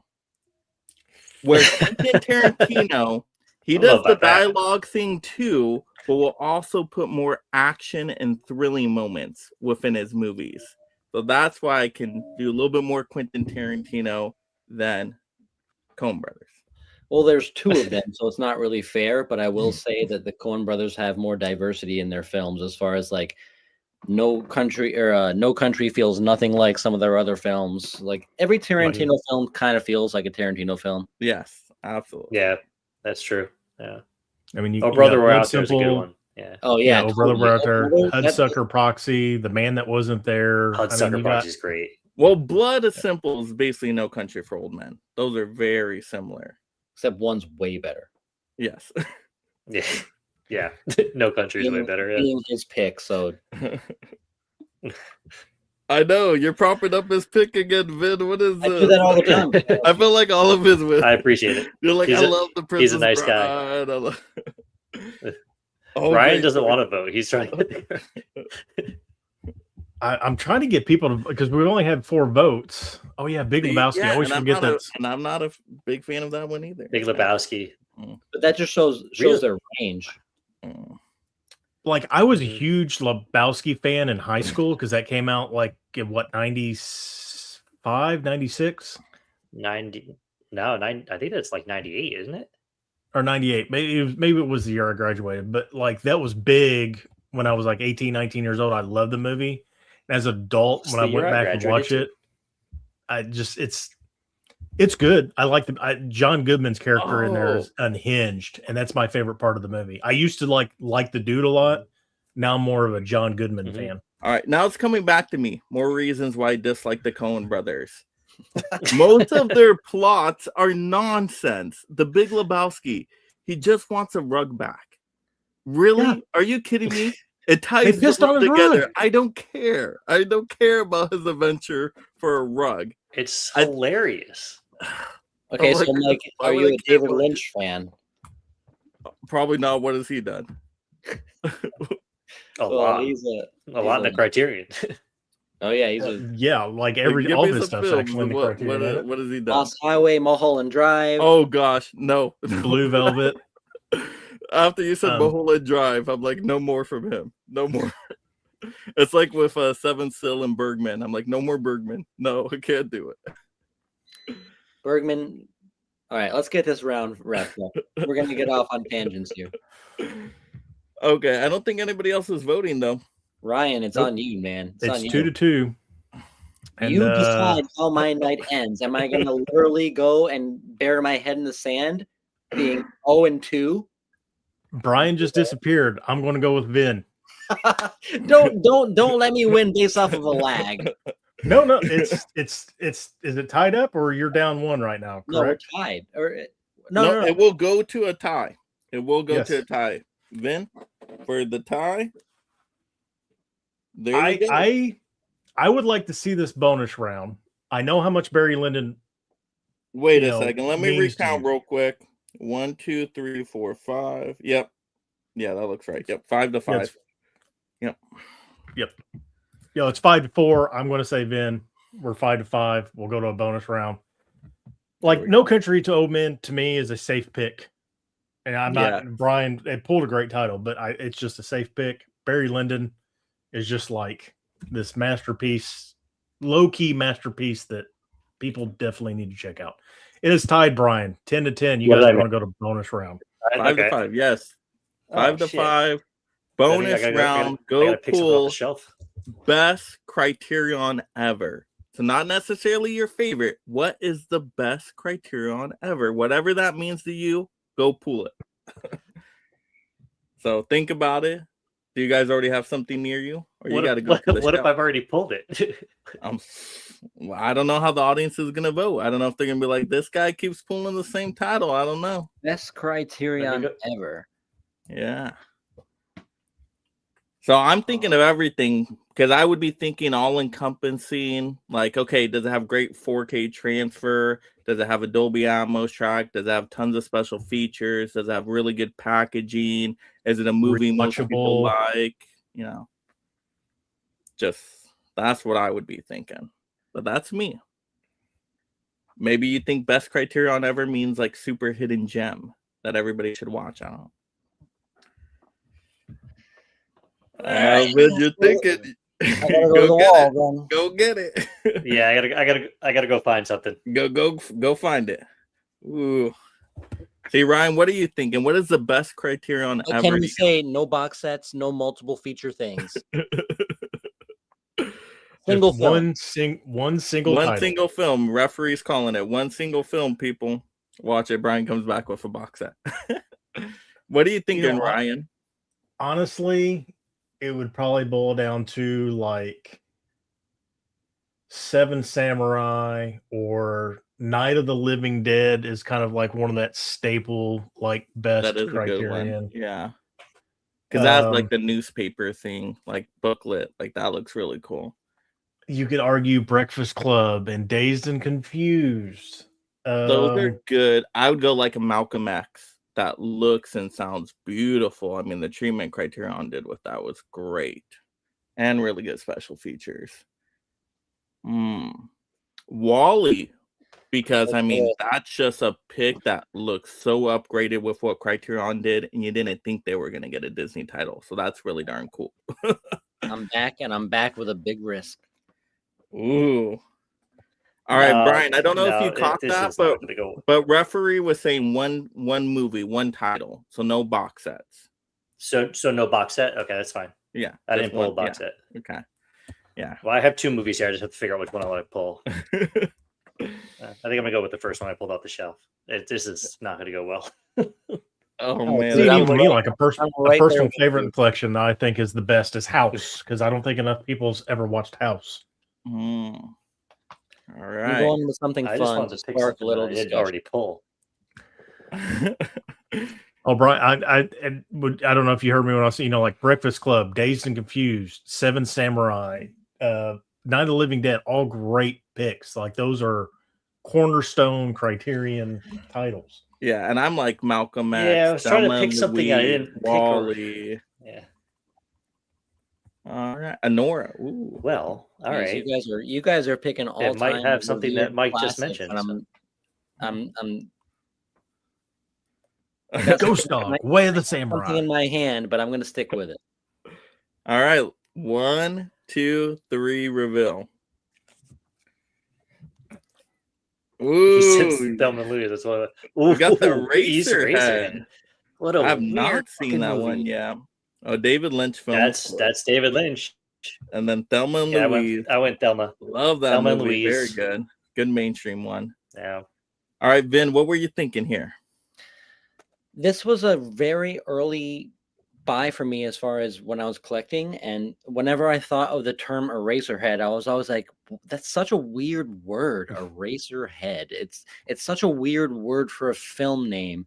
And when I knew it had a title, when I knew it had a film behind it, I was like, okay, wow. And then I saw the cover, and this cover of this guy with this giant Kramer hair is insane.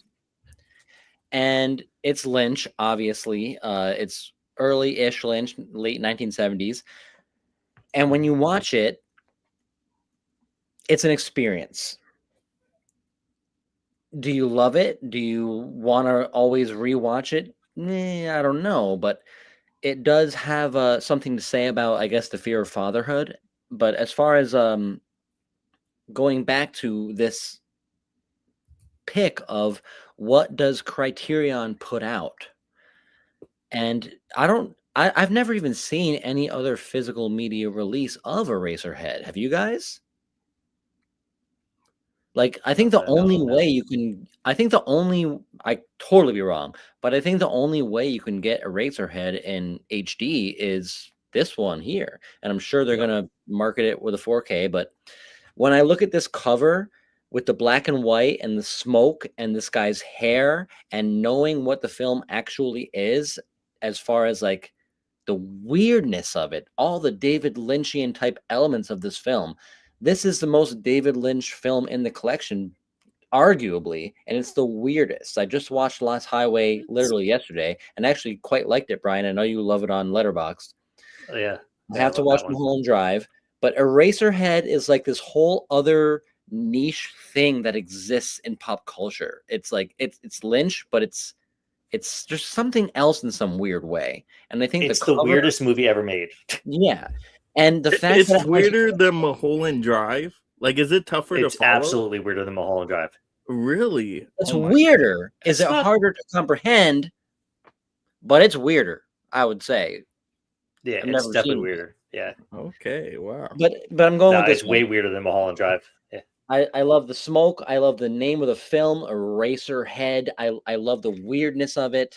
Okay, so what's like the basic story? Like, what is he? Like Eraserhead? He's wearing a suit. Like, is he a professor or something? That's him, and he births a child, and it's a shrieking eel-like creature that he has to decide how to figure out how to deal with. Okay. And that's fatherhood, Mike. I know. I'm like, that sounds like a typical day these days. All right. And to your point, Ben, that is the only release in the United States on Blu-ray. There's a couple of imports, and that's it. As far as in the US, you're only getting the Criterion. That's it. All right, audience, we need some votes. Are we going Eraserhead or Brian? How about you hype up a little bit of Thelma and Louise right now? Yeah, I mean, this is just an iconic female-led journey of a movie. And I think it's one that almost was kind of like surprising when it came out on Criterion. I think it's not their typical type of movie. Another one I thought about picking was like a Risky Business, After Hours. Actually, After Hours was the other one I pulled off the shelf, and I almost went something Lynch, but I was like, ah. But this one, I just feel like it's just so iconic, and just the two characters of them, and just the journey they go on throughout this entire movie. It's just a really fun, like almost adventure film. So I just thought this was a good representation of best overall from Criterion. It's fantastic. It looks good. Fantastic one. All right. Wow. Double feature is going. Have to go with Thelma and Louise. Unforgettable performances by Gina Davis and Susan Sarandon, and Hans Zimmer's score. Just the chef's kiss. You know, a movie that fits this and also score, Repo Man. I'm surprised none of us has said anything about Repo Man. It's a good Emilio one. Estevez. It's another weird one. I still need to watch that one. I have not seen it. You probably will actually really get into this, I bet. Okay. Because this is one of those weird movies, either you like it or you don't. I bet you will end up actually liking it. I was okay on it. Like it's okay. Soundtrack on it's really good. Get it out. All right, audience, we need some votes. We got some votes. Thelma and Louise. Any votes? Eraserhead. I'm only seeing one vote right now with Thelma and Louise. Everybody else is recommending stuff, though. Have Cheetah Will View. Antichrist is also amazing. I didn't even know that was a Criterion title. Oh, yeah. It's pretty sure it's out of print. Oh, okay. Yeah, people like Repo Man. Movie Eddie, Eraserhead for me. Lynch is so sorry. Wow. Movie Eddie loves some Lynch right there. Let's see. Brian going Eraserhead for me. Ooh. Yeah, the main character in that, like it's kind of like it's not really dystopian, but it's kind of like a noir world he lives in, and his girlfriend's aggravating, and they have this mutant child that he's trying to deal with, and it's very, very Lynchian before he became like David Lynch. Yeah. Okay, that sounds really interesting though. Like that's catching my attention. He'd probably he'd give it 5 stars. Yeah, he'd give it 5 stars. It's not very long either. It's only 89 minutes. Yeah, it's short. Wait, is it in color or is it just all black and white? No, it's black and white. Black and white. Mike, I can say with some confidence that you will fucking hate this movie. Eraserhead? Yeah, maybe. I know Lynch, black and white film. I mean, it has stuff working against it. So I mean, you're already freaking out on the guy's haircut, so I can only imagine. So if I remember correctly, he doesn't change at all. He stays in the same suit and the same haircut like all the way through the movie, doesn't he? Yeah, I think so. Yeah. It's been a long time since I've seen this movie. I watched it right after Lynch died because I went through all his filmography in the Criterion Collection, and I tried to do them in order. So it was a year or so ago. So it's somewhat fresh, but it's definitely one of the weirdest movies I've ever seen. So we're 2-2 right now. Come on, people, you got to vote. Yeah, I'm not breaking 2-2. another tie. We need a clear winner. One more vote. Where is everyone? Yeah, But yeah, looking through as we wait for a potential deciding vote to come in, I was looking through the collection, my own collection, to try and kind of like figure out what I wanted to talk about or play tonight. And speaking for me, and I know some of you guys have big collections, like I came across a couple and I was like, oh man, I forgot I even had this. Like I didn't even know I had this one. No, that's funny. No, I feel like that happens when you have such a big collection though. I mean, see, how have you ever bought a duplicate Criterion? I haven't done that, no. Have you, Brian? I feel like you. I haven't bought a duplicate Criterion, but I have bought a duplicate Vinegar Syndrome. Oh my gosh, a duplicate Vinegar Syndrome. That I was like, oh gosh. I bought a duplicate Steelbook, and I got home and I realized I had it. And from that day on, I'm an Android fan, Android phone, Samsung, whatever. So I made a spreadsheet on Google Sheets and listed every one of my movies, and I have not bought a double since. Nice. Well, there was one snafu. There was one snafu with Radiance because they put out a Takashi Miike box set, and I didn't bother to read the contents. And then Umbrella came out with a collector's edition of one of movies. And I didn't realize that movie was in the box set. So I have 2 copies of that movie, but that was my own fault because I didn't pay attention to what was in the box set because I didn't think they would. Radiance also released the 3-movie box set. Then they also released it as a single, and then Umbrella released it. Well, I wanted the Umbrella collector's edition, not thinking that Radiance did the 3-pack, but hey, if you want just a single movie too, we're going to offer it this way. And I ended up buying the same movie twice. All right, have that Cheetah probably vote didn't for make you. sense. We need a vote from you, but also I don't know if you're joking right here. You literally listed my most hated movie of all time with Skinamarink and saying it's the best non-Lynch movie. I hate this movie. I hate it even more than Dunkirk. It goes Skinamarink at the bottom, then Dunkirk for me. Oh man, that movie's so bad. Skinamarink. You just don't get totally Dunkirk, different do you? movies. Dunkirk is an amazing movie. I know. I don't like Dunkirk at all. But at least Dunkirk's a movie. I don't even know if I can call Skinamarink a movie. Like when you're watching it, this is how I was in the theater. I couldn't see half of it. Like I'm like I don't see what's on screen. Like is the movie working right now? Because it's so dark, I cannot make out any of the images. Have you guys seen Skinamarink? I tried to watch it on streaming I won't say. on Shudder, and I watched it for like a half hour, and then something came up, and I never went back to it. I heard it was I've never terrible, seen it, so and I never hate it. watched it. Yeah. It's so bad. Like you can't I'm even with you, see what's Ryan. on screen, so I don't know how you call it a movie. It's like there's some sounds in the background, sort of, I guess, like staticky sounds, and I'm not a shades of horror darkness. person I'm not a horror person in the first place, so I wouldn't watch it. But everything I was hearing, people are like, you're literally watching people just sit in a house, and then there might be a squeak or a vent might make a noise. And I didn't even see people. There was people in there. I see. That's so. Yeah, I hate it and haven't even seen it. Literally, the biggest like climax scene is a toilet disappearing. Like that's the big moment of the movie. That sounds awful. It's just things disappearing around the house, like a door disappears, toilet disappears. There's something to experimental cinema that is noble, and the fact that they got that put into theaters is kind of amazing. And there's something to be said for that, where it's like something different. Like we're getting the same stuff all the time. So if somebody can actually get a movie budgeted that makes it to theaters, that's that weird and divisive and crazy, like I'm down to at least give it a try. Like, and I did on streaming, but I honestly would if it was like $10, I would buy the DVD or the Blu-ray and try again. What was this movie idea? I can only imagine Mike watching a Tarkovsky film. What is that? I don't know what that is. It's a Russian director, and his films are very long and very strange. Okay. All right.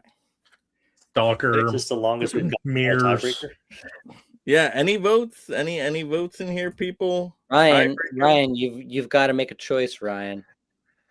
Ryan has to make the choice.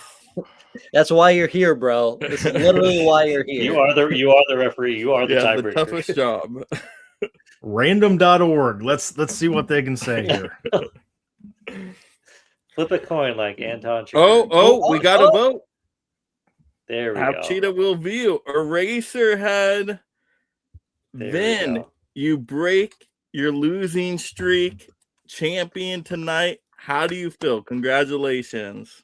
I feel validated. I feel like I've been collecting Criterion for like 15 years, and finally I can like hold my head up high when I walk around Barnes and Nobles. And you picked some Criterion choices tonight, some very obscure stuff that you can only really get a lot of in the Criterion collection. So, well, that's like, yeah, we all love talking movies, and I love getting tips from you guys and recommendations. And Mike, you've hosted me so many times, and it's always about Criterion content, mostly because you know that's my wheelhouse, and I wanted to try and not rehash the same stuff. So if I give you guys some stuff that you think sounds interesting, that's fantastic. You know, I love the collection, and you guys definitely gave me stuff. So I'm leaning towards watching Eraserhead, even if it's like maybe I can find it streaming or something. Mike, you're not. I'm not saying a physical disc pickup, but a little streaming, a little taste. For 89 minutes, give it a go. Yeah. Oh, that's not bad. Okay, sure, yeah. All right. What you're going to have a revelation or a revelation about Lynch, and then you're going to go on this Lynch, and you're going to miss work for the next week. You're going to dive down this deep hole. Then you're going to start watching Twin Peaks and Firewalk with me, and you're going to go into this gigantic Lynchian world, and you just won't know what you're going to do. But Brian also had excellent choices. Very safe choices, but really good mainstream recommendations. So if somebody is just getting into Criterion, maybe they're not the biggest classic movie, collector out there, or foreign language isn't their thing. Those are really safe Criterion picks to start out with. So we got both dynamics, like very rare, obscure choices, and then very safe mainstream choices. That was good. And it was close. That was a good battle. Good job, Ben. Excellent. I mean, excellent. Yeah, there's 1,300 and some odd titles in the collection, and that's basically how it is. You got half safe, and you got half foreign or obscure. Like it's a very good 50-50 shot on what you're going to get out of the collection. All right, congratulations. Well, I won't keep you guys much longer unless you have something to say to the audience out there. We'll go around real quick. Referee, anything to say to the people? I'm gonna have a video actually come out Wednesday. That's There it. you go. Stop by Ryan's channel. Make sure you watch the video all the way through, my people. Okay. Vin, how about you? I guess to close the stream for me, I would say I watched HUD this afternoon, and I thought it was fantastic. I posted on Instagram. If you guys follow me, if anyone follows me that's watching, I posted about it on Instagram, and usually every sale I pick up X amount of titles, and there's one title that like just blows me away if I'm lucky. And HUD, I still have a couple to watch that I haven't seen, but HUD was fantastic. For me, it was the perfect movie. So if you like Paul Newman and you can deal with black and white, it was amazing. So I'm going to close on that. HUD was fantastic. Last second recommendation, HUD. A great Paul Newman, if it's the same Paul Newman, a new modern, well, I guess more modern film, Nobody's Fool, I think it's called. I think it was on Kino Lorber. That's a good one. Right? I haven't seen Excellent it, movie. Oh, a lot of great holiday movie. Watch it during the holidays. Excellent. So darn good. Nobody's Fool. Really, Nobody's Fool. Kino Lorber. I think you'd really like it, Vin, because it does have that family dynamic, stuff in there a little bit, and as does HUD. So yeah, I'll definitely check that one out. Nobody's Fool. Yep. Very old Paul Newman. All right, Brian, how about for you? Yeah, so I have a live stream Wednesday. Mike, you'll be on my channel. We're doing shelf awareness. Thank you for putting up with my technical difficulties tonight. Sorry about all that. Again, my internet still hasn't come back, so I'm still running on that hotspot. But yeah, that's it. I just have a live stream this Wednesday on the channel. I think I don't know if it's 8 or 9 p.m. One of those two. I'll promote it tomorrow.